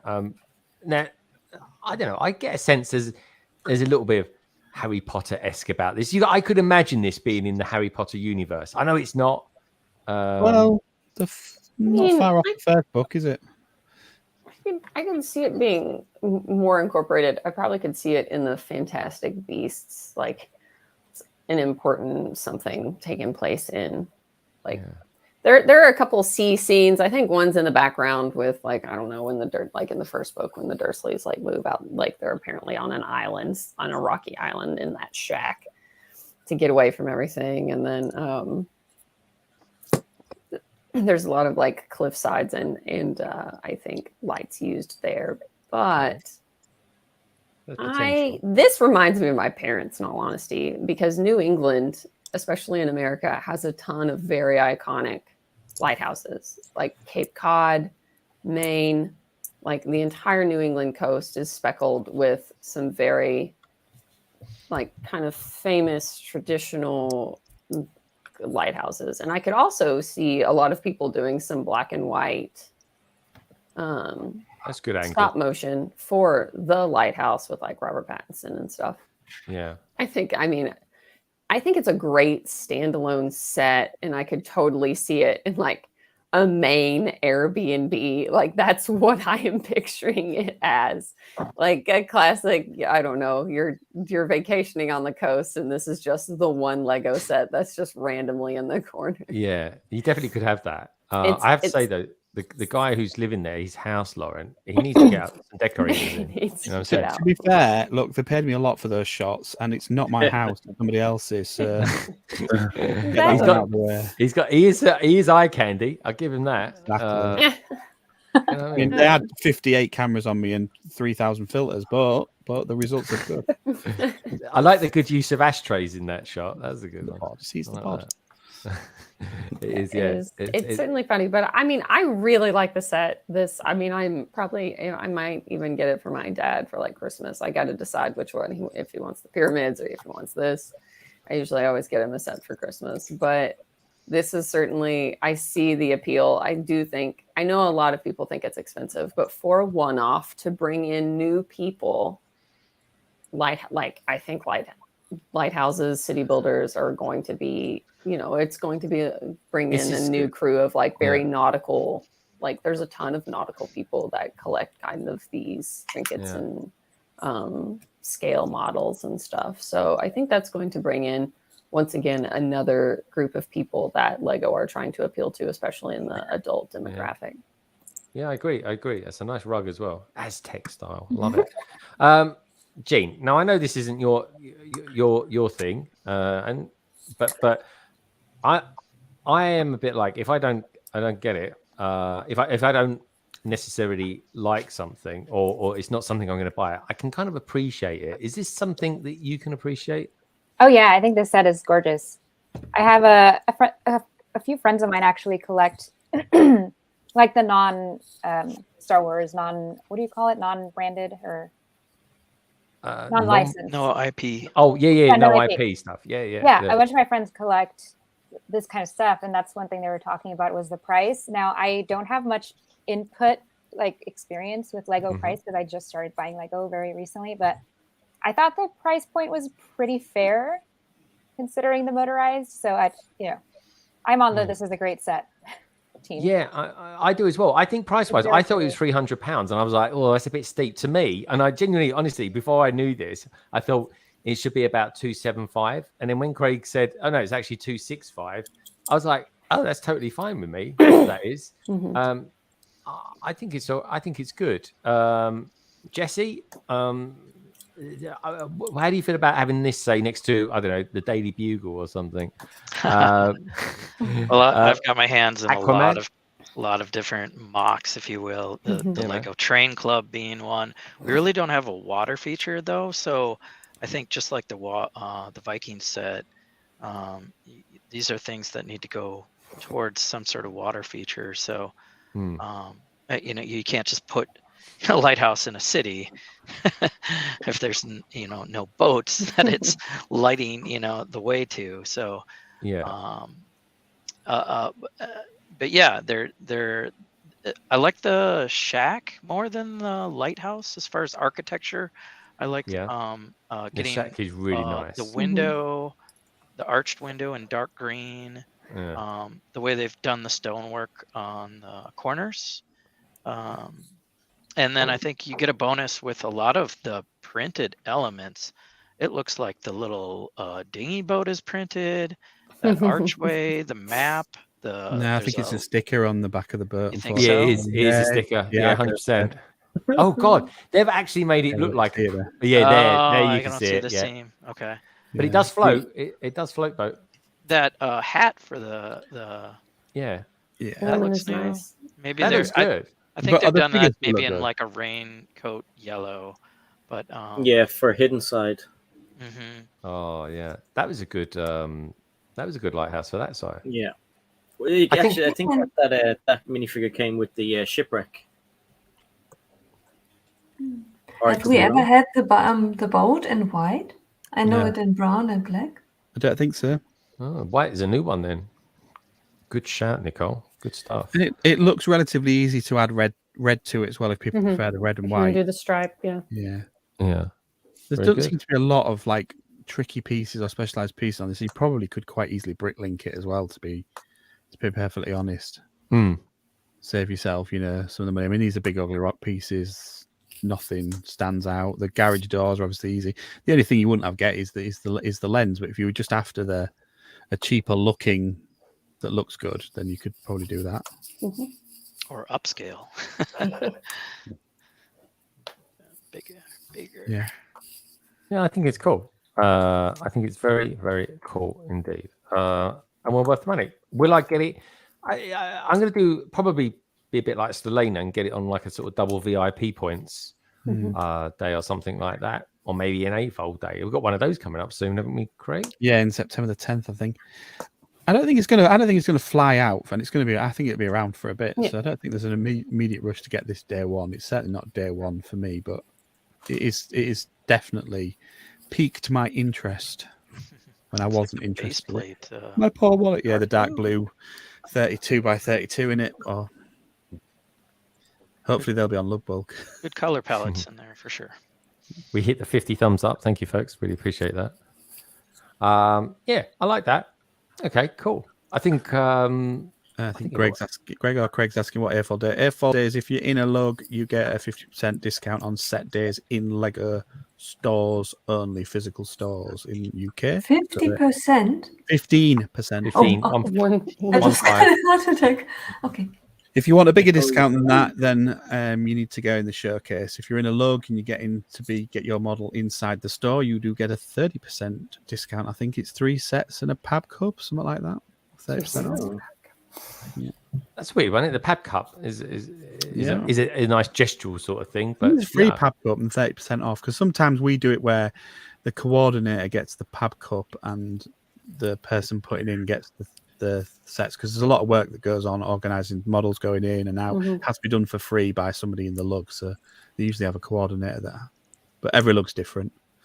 So, but yeah, 15% on four set days per year. It's usually each quarter there is a Airfall Day at your Lego store, and as long as you sign up to a lug, the ambassador sticks you into the system that's really dodgy online, like everything else that Lego do with programs, and then you get a little sticker or an email that allows you to, digital sticker that is, or an email that allows you to go in an hour early before all the other customers and get you 15%, which is what I did with the 80.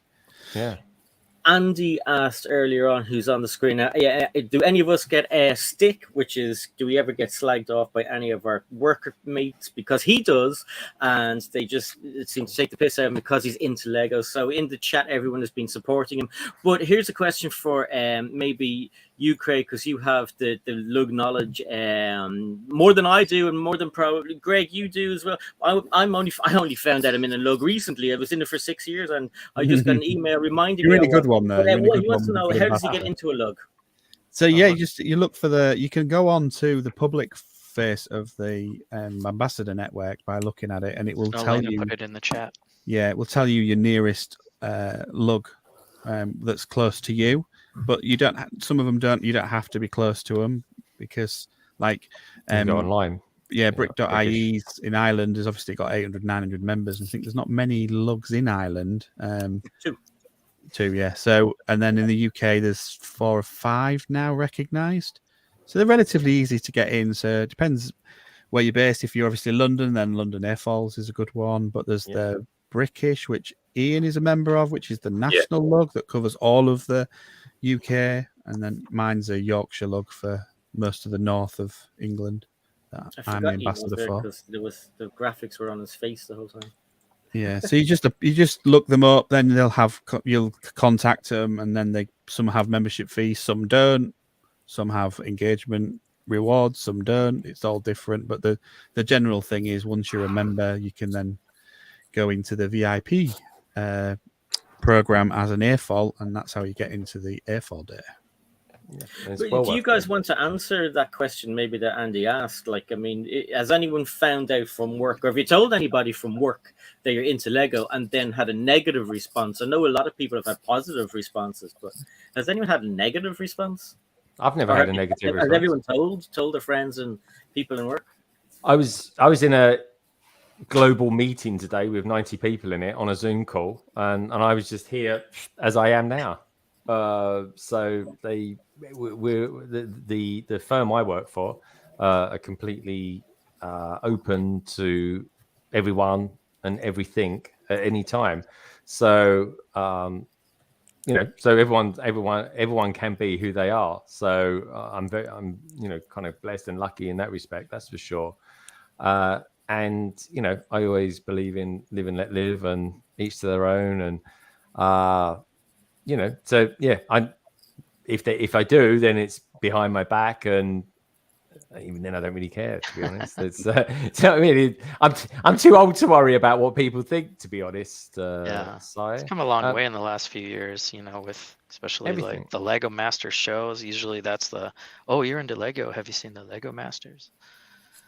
I think it's so much more socially acceptable now. I really do. What about anyone else on the panel?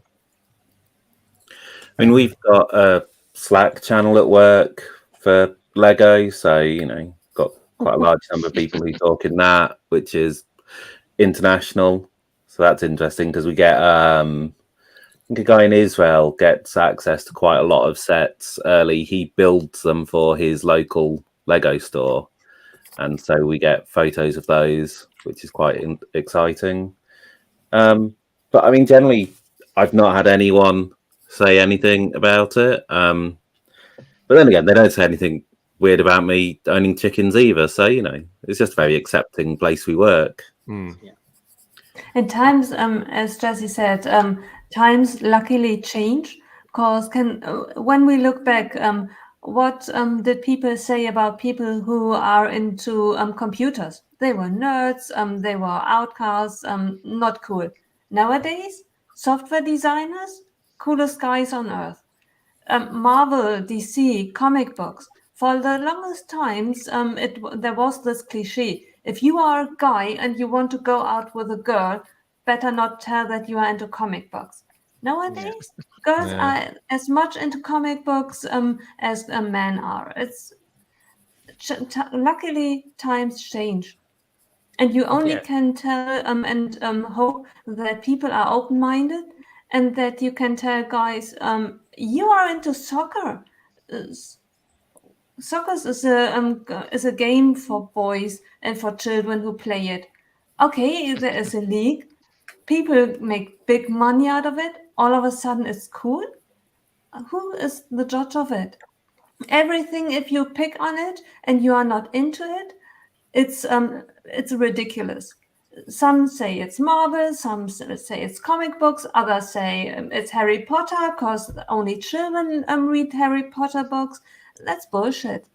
Whatever it is, and as long as it's legal and no one gets harmed, enjoy it, and either deal with people who are open-minded and you can bring them into the light, or otherwise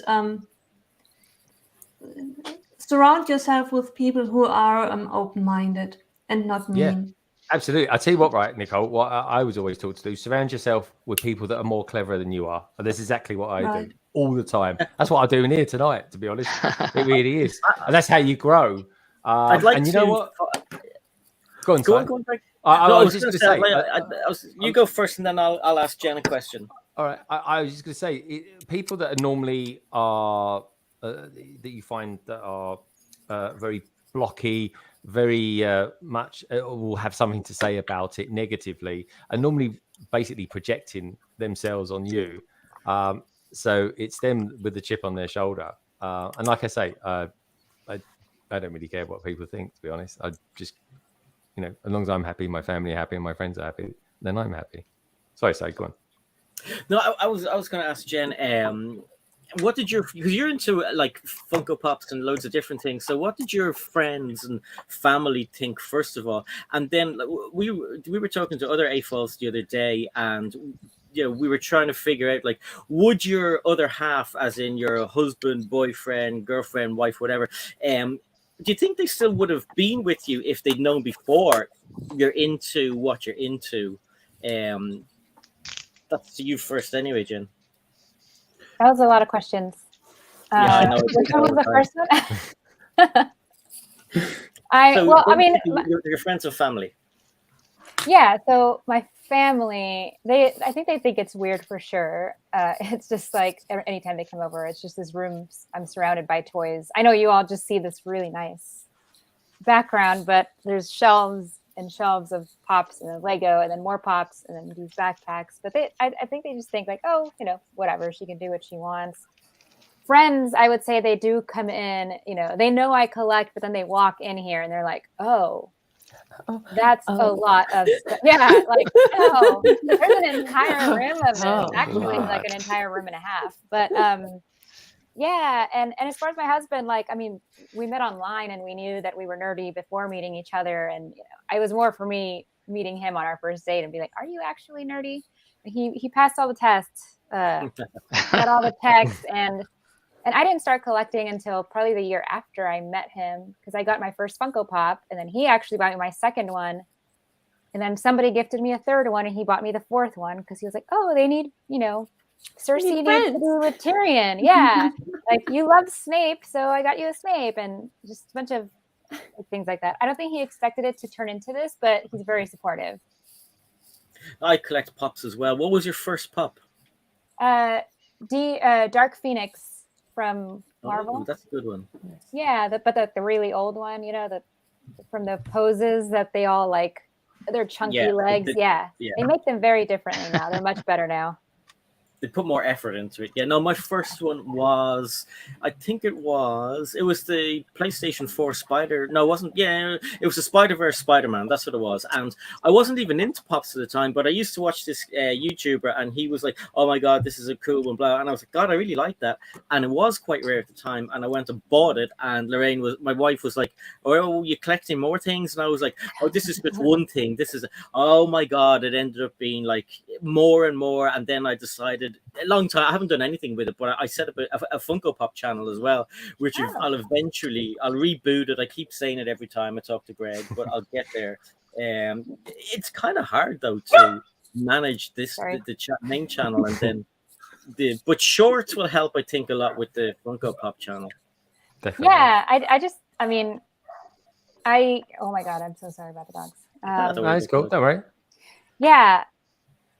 I mean, I've tried narrowing down the lines because I do have over 300 of them, and I've been collecting for 7 years. And probably over the course of that time, I've never let it go over 300. I mean, I do have a little over 300, but I've never let it go further. I always sell. I'm like, no, need to get rid of this. Actually, I sold off all of Harry Potter at one point, and then I bought it all back. But then I just sell other things. Like I'm constantly selling things because I'm like, well, what do I want my focus to be? The focus is Star Wars, so that's kind of what I'm doing right now. So probably getting rid of Marvel little by little, even though I do love it, just because there's so much Marvel that I'll never be able to have everything I want anyway. And I just think, do I want this? Do I need this represented in my, physically? Like I could still love it and not be like, hey, here's Spider-Man kind of thing. And all the companies make it hard anyway to collect everything from, say, Marvel or whatever, because Lego used to do the Comic-Con exclusives, and Funko do the Comic-Con exclusives. And I don't know if I like the stickers are quite important as well on a pop box too. So you've got that to contend with. Yeah. Oh yeah, for sure. All the exclusive stickers. We call them sticker horse. Yeah. But so you must have a lot of them with the special edition sticker?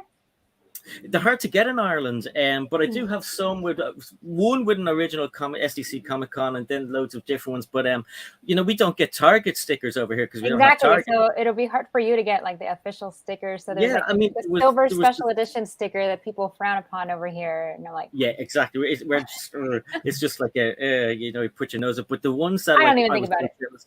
I don't care. I really, when it comes to those, I don't care. I just like get the pop, and I'm so happy that I've actually gotten it. But the Deadpool 7-Eleven ones, oh my God! Like I mean, Chimichanga? Yeah, that's a cool one. Yeah, people. I watched people going from 7-Eleven to 7-Eleven on YouTube, and I was like, oh my God! I wish we were able to do it over here, but.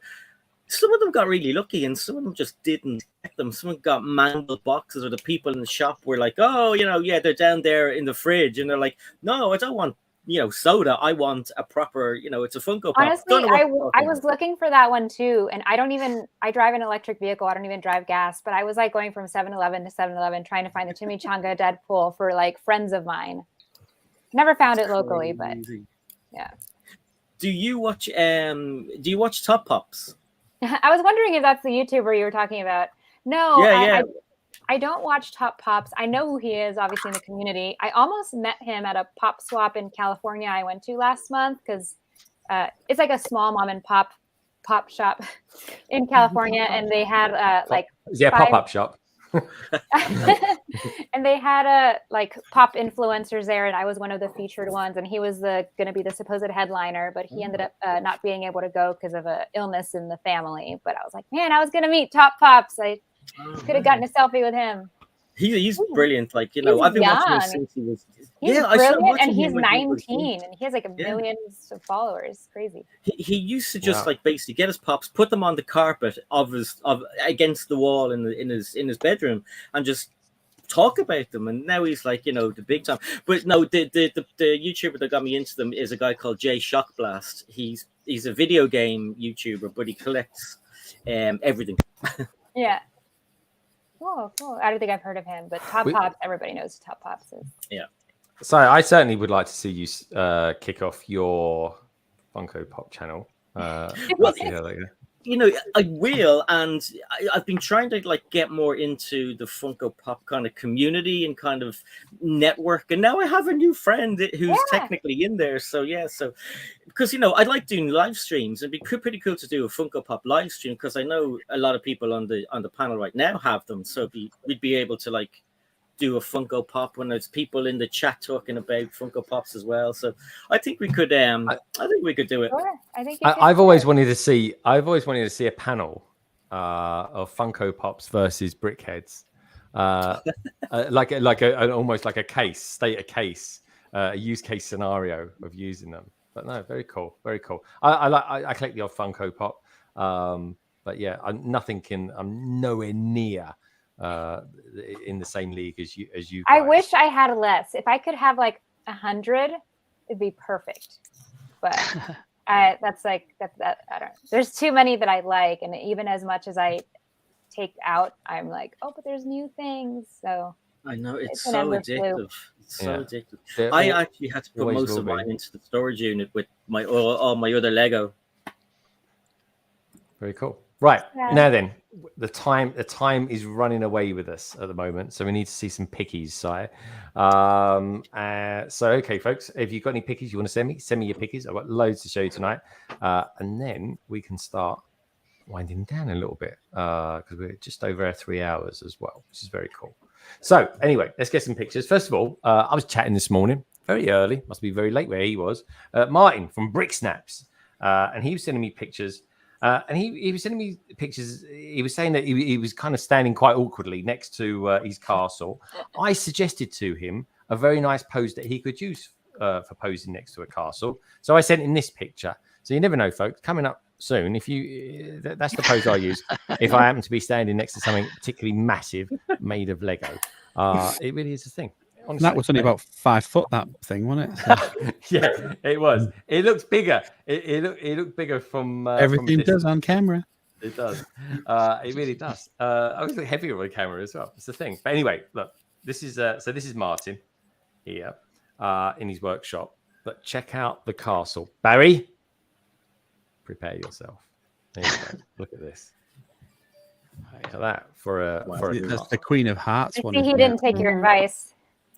No, he did. No, this was before because he said to me, "He says apologies, I'm standing awkwardly next to the castle." I said, "Oh, I've got a pose that I always use when I stand next to a massive Lego structure." Cheers. So I said, That's incredible. It is, isn't it? It is. It just keeps amazing. He just keeps redoing it. Like he'll build one version and then he improves it and then he makes it bigger. Lauren, are mocks ever actually finished? Are they like artwork? They're really not, are they? I don't think they are.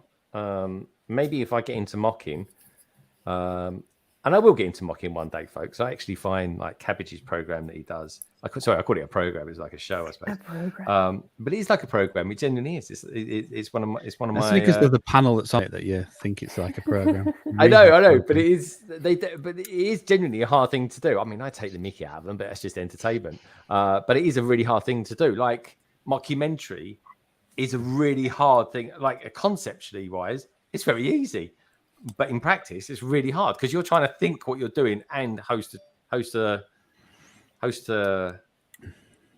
stream at the same time. There we go. It's a great idea to Queen of Hearts. Adapt It the really castle to something pop culture. Yeah, I mean it's awesome. Barry says, "Yeah, see that earlier, nicely coloured, and Queen of Hearts style." Yeah, I think it's a great idea. Very cool. Christopher Chalice is another mocker. So he's into the Masked Singer. This is the Masked Singer. If you've ever seen they're it at their newest one, are they? Yeah, and he is mocking that. Now, there we go. So he's kind of working on some sort of stage structure at the moment for it. All right. But yeah, it's coming. It's very much it's early work in progress, I should say. So what else we got going on here? Nicole, she's liking messages. Who else we got? Redmond, he sent me a few different ones because Crystal King, Lego Store, and 007. Ooh, I like the 007 picture, especially actually. Oh yeah, there we go. Yeah, I like that Ninjago set. The man with the golden gun. Yeah, spot on there, Si. The interesting thing is, of course, even though in the set they don't actually give you a gun for 007, they do give you an extra piece, an extra element, which is what he's holding there, that actually does look like a gun. So I think someone out there has definitely got a sense of humour. Yeah, you could take it off Buffalo. Yeah, no, totally. What I got at the Leicester Square store this week. So Lego Madness, Liam. He went to the Lego minifigure factory as well. This is what he did. There we go. Oh, cool. I went kind of Mexican as well. I got a sombrero with mine. That's what took me the longest, Si, in all honesty. Was working out what accessories I wanted with it. I know. I was trying to get something kind of cool and exclusive. I got a green and red sombrero because it reminded me of Christmas colors. Now, this might tell you a little bit about me, but I actually got a sausage dog. I mean, I like dogs. Cool? I like dogs. I like sausages. What can I say? This is some hot dog. This is what Liam got as well. Okay, Lego Man. He's got the truck. What a great build that was. Enjoyed that. Very good. There you go. There's the Lego truck exclusive. Si, I believe that's going to be for sale in Ireland next week, mate. Lorraine, get the car ready. We're going to town. Who else we got here? This is Gary Millane with a massive Lego structure. It just gets bigger every week, really. It's ginormous. It keeps adding. He does. He just keeps going up and up and wider and wider. I mean, it's just going to literally turn into a house. Ray and Ella says, when Space Meets Jurassic, taken at Who Farm in Telford. Sounds good. What a great picture. That is a very cool picture. If I can just get the exposure right on it, you guys will see. Oh, there we go. Are we there? Yes, it's a little bit slightly not quite in focus, but you get the idea. It's a spaceman. Contrast this up. Oh, yeah. It's a spaceman with a T-Rex behind it, but it's just a little bit overexposed for this because it's got too much yellow in it. But great picture nonetheless, anyway. Jessie sent me a picture. This is very in vogue, this picture, folks. All I'm going to say about it, if you know, you know. That's all I'm going to say. That's all I'm going to say. If you know, you know. That's it. There we go. That is a good picture. I just built the car on the stream. We asked him Martin. It's sitting in front of me, but I didn't know if it would show up on camera. Yeah, it looks good, man. It looks good. And like I say, folks, if you know, you know. Why is that guy? So I might have to make a habitat that has that. Oh, that is a good shout. Because they did. It wasn't explained, was it? They're going to come back to that. Thing kind of hovering. You know what I mean? Yeah. Adam sent me this. He goes, well, I'm not quite sure what he sent me actually. It's a picture of a kangaroo. He's made some kangaroos, I think, out of some system pieces and pins. Oh, that's good. Do you get kangaroos in different colours? Like kangaroos? I don't know. I'll tell you what, they got some got some arms on them. Some of them, they're like they're ripped, aren't they? They are. They are. I sort of think. I sort of. Oh, I can't tell you what I'm thinking. Actually, it was weird. And this is a picture of Carrie saying, "Didn't just hunt fairies. I became one." Ian, prepare yourself. Your wife is a fairy. I love the fact she took her glasses off for it as well. Here we go. She does that for photos. There we go. Oh, cool. Look. Carrie as a fairy. Wow. Now, what lovely wings she's got. She's got the right scale height for it. Yeah. I don't know what I find the weirdest. Kerry there as a fairy, or the fact that she's sitting there dressed as a fairy with a sign saying wet paint and a broom next to her. Just find that a bit weird. I suppose fairies have to decorate their abodes as well, I suppose. What a lovely picture. Honestly, Kerry, you do make me laugh. You really do. And here we go. We've got some pictures here sent in from Mark Besbury, 88. It goes, and a couple of NIC, or NYC, I should say, New York City, earlier in the year. So he's been to the Lego store there in New York. Concrete jungle where dreams are made of, apparently. There we go. Marvel. That's a big one, isn't it? Big Marvels. So cool. Statue of Liberty there. I think it is. That Statue of Liberty was what me and Si were trying to do when the store was opening. I'll tell you, we was like that for about 10 minutes, weren't we, Si? Yeah, that's cool. Oh, my arm was dead. Oh, they're blooming photographers, Si. They were driving us nuts. Yeah, they were. Okay, now and do it again. Okay, one more. And I was like, oh my god, I ran out of space in the bloody phone. Oh, you did, yeah. You did well though. You kept it going, mate. You kept it going. That's nice. For sure. Who was that from? That's pretty cool. This is from Mark Besbury, 88. Mark, make us know, because I think you got a different handle on there. This is pretty good, though. I tell you what, this gives the Aston Martin a run for its money. Which, by the way, folks, if you do go to the Lego store in Leicester Square, the Aston Martin there is actually that is a real Aston Martin steering wheel. They said. So it's just my good. god! Taxi! I love the Iron Man. Oh, so yeah, good shout actually. Taxi for the Virgin. Exactly. When you know, you know. He's not though, is he? He's not. He's I'll show you this as well. This is a heck of a structure. This was in a couple of pics from the Lego store in Milan. I tell you, I could definitely talk my wife into going to Milan. We'll have to check out this store. Look at this. Look at this. This looks like something out of Harry Potter, Lauren. It does. That could be Harry Potter. I like that. Nice. I say that because it's just architecturally beautiful, which is what Harry Potter is. Oh, sorry for the overexposure there, folks. Oh, there we go. That's the one. Like that. Are we there now? Are we there for the pictures? I think we're there for the pictures. And Jessie Aldendorf. No, Aldendorf sent me a picture. He's bought this, the Galaxy Explorer, which is a cool set. And it's much bigger than I thought it was going to be. It really is. I couldn't believe it when I saw that live. Did anyone send me else any more pictures? Let me just come back on that. Don't think so. I think we're there. I think that is all the pictures for today. So as always, folks, thank you for sending those in to me. Really do appreciate it. Like I always say, it's one of my favorite segments. And it's nice to see what you guys and girls out there are doing with your Lego bits. And on that note, we are well over 3 hours. So let's kind of start slowly winding down and asking people on the panel what they got coming up this week. Or this weekend, even, as the case may be. Ian, for example, I think, are you going to get your wife back tomorrow? She will be back Sunday. So she flies back tomorrow night, but will then be staying over at my parents' because she lands at about midnight in Birmingham. So she'll stay there and then travel down Sunday morning, ready for the stream, 8:30 Sunday night. I don't know what that is in other countries. People should just understand what UK time is. Oh, Ian, you're normally much more understanding than that.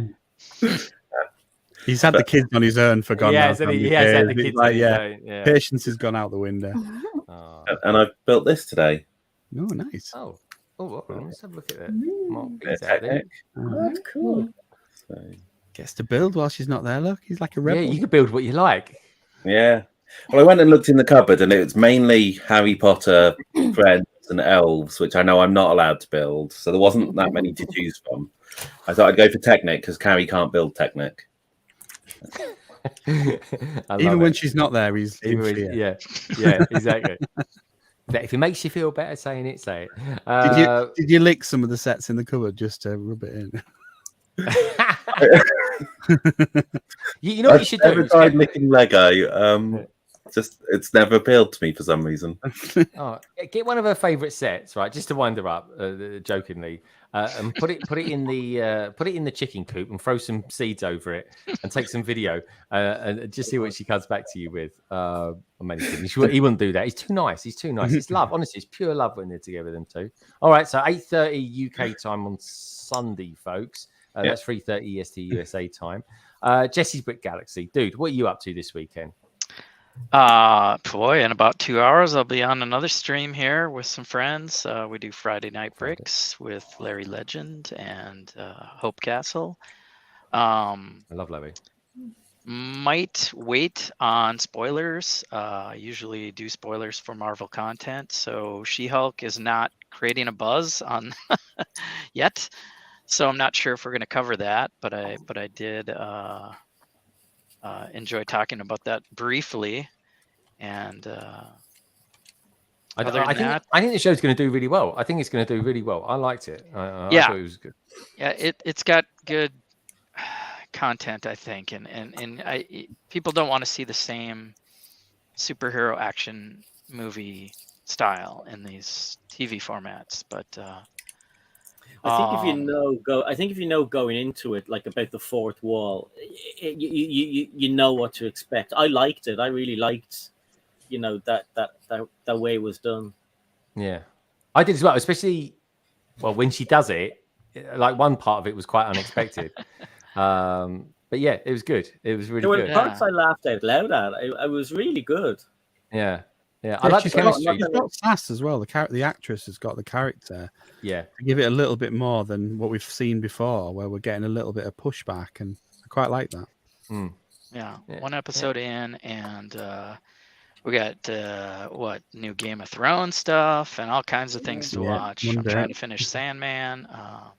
Lego wise, I've got stuff going on at the museum. We built like the Minnesota State Fair area. With the big slide and the stadium, and I did the haunted house, newly constructed that this year out of Lego, and the local news station is coming Monday to film a little spot. That's exciting. That Sandman is really cool. If you've not watched it, I'm really enjoying it. That dream world at the beginning would make some fantastic Lego displays, wouldn't it? Oh yeah. Sorry, I didn't realize that was a TV series. I thought it was a one-off film or something. No, it's a TV series. It's like 9 episodes. I'm halfway through. It's on Netflix of all things, so it's easy to find. I think I'm on about episode 5. Yeah. All right. Well, it must be good if the guys have said so. Lauren's nodding her head as well. So it comes with the seal of approval. From the Harry Potter community, as far as I'm concerned.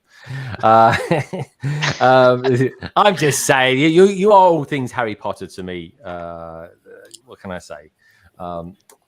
Nicole, are you gonna? I take it you're going to be packing this week potentially. Yes. Power packing. 60%. Right. Yeah, lots of packing, and just. Good luck with it. Pack more tape than you think you're going to need as well. Grab more tape because you're going to need the more tape, the better. But are you going to be doing anything? Are you going to do any streams or anything? Or packing up your boxes, taping them and stuff. Are you going to be streaming at all or anything like that? Or are you going to have a bit of a break from doing some of those Instagram things that you do? Yeah, I am not really. I'm taking a break from Instagram in regard to taking pictures. In the past, I always did it almost on a daily basis. I haven't posted anything in weeks, if not months, because there's nothing. I'm sitting in boxes, surrounded by boxes. There's nothing that I can build. It's no fun really to document. But I will as soon as I am in the new apartment, and then I will hopefully stream more, take more pictures, and really have an area where I properly can get into it and not being just semi sitting in a living room, trying to hide that I'm sitting in a living room. But then I have a Lego room and a streaming room. You do, yeah. Well, you know, it'll be worth it in the end. It really will be. High Tea Toys, I think, is moving at the moment. So tune into her. You might get some tips because all I saw is moving Lego rooms never again. I thought, oh, that's a good hook. So I need to watch that. Which is very cool. So wonderful, JeansVersion. Jean, are you up to anything Funko Lego wise this week? No. I've actually got kind of a social weekend and I'm very introverted, so kind of preparing myself for that. But I am seeing Emily tomorrow morning actually for coffee. Very cool. So that'll be cool. Yeah, I will. And then it's my husband's grandmother's birthday's on Sunday. So that'll be nice. I think she's turning 95 or something. Ooh, wow. Very healthy lady, yeah. Yeah. Oh, well, that's awesome. Oh, yeah. Congratulations to her. So yeah, pretty chill, but I don't know if I'll get much Lego building. No, and that's fair enough. You can't always do that. I got a bit of a social weekend coming up as well, so I got a vlog to make, and I ain't got time to do it. But that's just the way it is sometimes, folks. You got to be work-life balance is a thing. It really is. Brightest Witch Bricks. I'm going to be stuck in stupid America while my friends have fun in the UK, and I'm probably going to be picking up shifts. Very boring. But it's not though. It's real life. It's things. You know, we can't do exciting things all the time, otherwise we'd have nothing to look forward to. No, this is true. And then pretty much just waiting on the next Lego thing is probably just going to be waiting on Big Train. And I'll be streaming probably with Rosie Topic Bricks just to keep him company while he builds this thing. Yeah. I think he's gonna do that over 2 days in September or something, isn't he? Mm-hmm. Which is a brave thing to do because it's a big old set. I think it's a big set. We'll see how it fares. People are taking bets on if he's gonna finish or if he's not gonna finish or how he's gonna fare. So.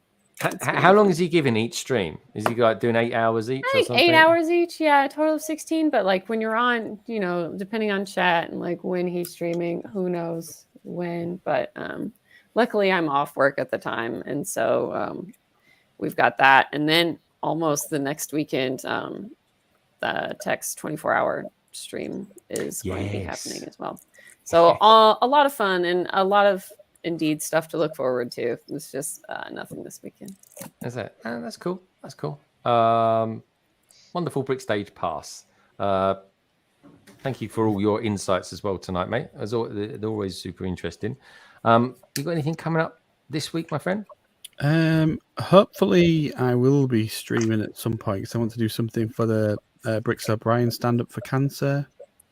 Very good. Charity thing that's running from the 21st, I think, properly. I think it started already, but it's running from the 21st. So I'm going to try and do probably a Twitch stream for that. I was thinking of doing some streams anyway. And then Sarah is on Thursday, but I won't be there because I'm having a week off. So tune in for Sarah's normal, but you won't see my face. Okay, so there'll be a special guest on, but we'll know. On I have no idea who that is. I don't know what he's doing or anything. I'm staying well out of it. I'm having a full break, so good stuff. So I got busy at work, so I've got to concentrate on work. Yeah, that is a thing. And it really is. Yeah, I need to shoot my city video, my update video, because I managed to do all the building up of Ninjago behind me. So I'm going to shoot that as well this weekend, and that should be up on my YouTube channel. Wicked. All right, look forward to that, mate. Watching your city grow and stuff like that. It's interesting stuff. It really is. My good friend Si O'Connor, lovely Si O'Connor, who made me feel super welcome this week, which I really appreciated. What you got coming up on your channel this week, my friend? Yeah, it was great to have you over, Greg. We loved having you over. You're part of the family at this stage. I'm going to do part 2 of the mini vlog, I suppose. So that will probably come out tomorrow. Just let everybody know that on the 28th, I'll be on Good Morning Brick World with Brick Hive and everyone over there. On the 1st of September, I'm aiming to have a live stream with a guy called Brickham28, and he is really interesting. I'll tell you why he's so interesting, because he has the most complete Lego Star Wars collection in the world, and he apparently is awaiting the Guinness Book of Records award. So I want to see what he's all about, and I want to see some of that collection. He's on Instagram, and I actually found him through Ryan's either Instagram account or somewhere, but Eminor met him. I think he went to his house, and he was in Virginia. yeah, he was in awe. Yeah, So, he's cool. No. yeah, so really nice. if he impress Ryan, I think he'll impress us. Yeah. So I'll keep you all informed on that. Very cool, mate. Very cool. Yeah, that would be really exciting to see, because there's I mean, that you've got to have some collection. If you think you've got all the Star Wars sets, and by the sounds of it, this guy has, that is a lot. That is a lot of sets. It's hundreds. Because Ryan is aiming to have every Star Wars set ever made, and this guy seems to be ahead of him. So, like, you know, it's, and I've seen the pictures, and they're really, really cool pictures, aren't they, Lauren? Wow. Yeah, very cool. The guys were definitely buzzing about it when they came back. Yeah, Oh, so very it'll be cool. interesting. Well, brilliant! Wow, that's that would be really exciting to look forward to, Sign. And is that around September the 1st? Did you say that would be? Yeah, 1st September, the first Thursday of September. First Thursday of September. All right, folks, we'll pop it in your diaries. I'm just getting the survey, so thank you everybody who took part in that. 97 votes. Thank you so much. That was awesome. I'm just going to end that now. But on that note, I just want to say thank you to Sai for being here tonight. Lovely to see you again, Sai. It really has. I feel like I've almost spent the whole week with you. It's been lovely. I know. And meeting you, your wife, and the kids and family and everything, it was wonderful. BrickStagePass, Craig, thank you for being here, mate. Really appreciate all your time, as always.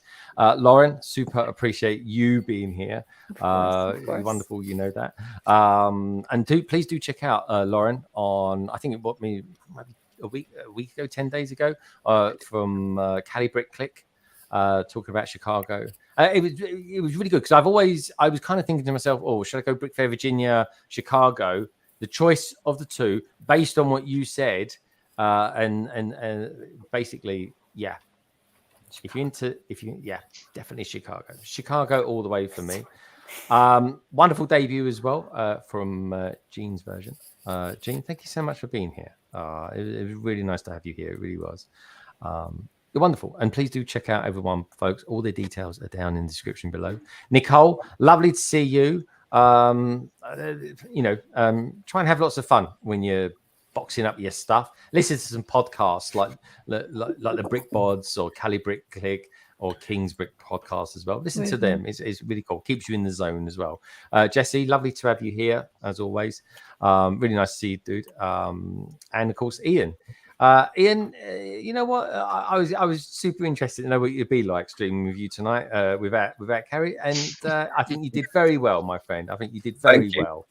But I love the fact that Carrie has been keeping an eye on us all the way through the stream as well. The wonderful fairy that is, of course, Carrie. And it was nice. It was really nice being in Ireland with her as well. It was wonderful. We had a lovely meal out, folks. Myself, Sai, Carrie, and Lorraine, and it was awesome. It really was.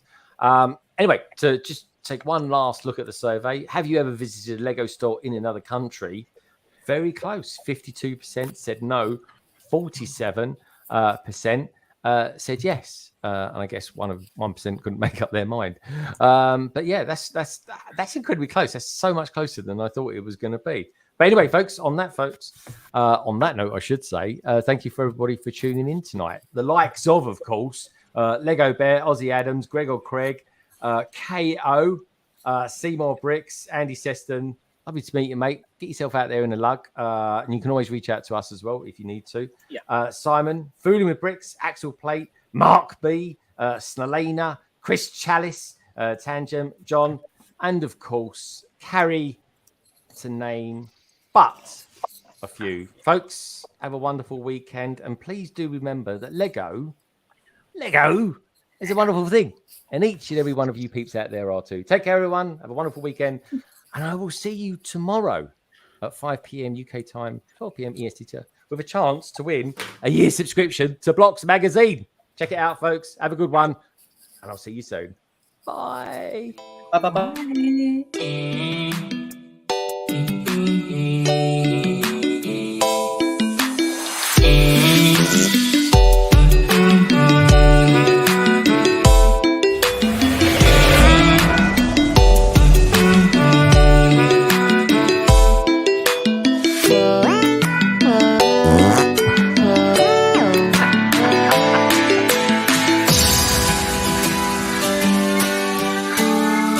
Love you, Si. Love you.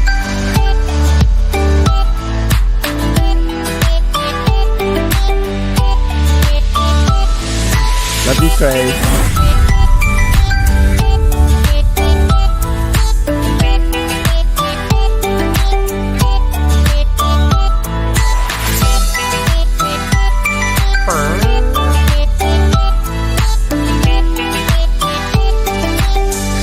Always one that ruins the ending for me.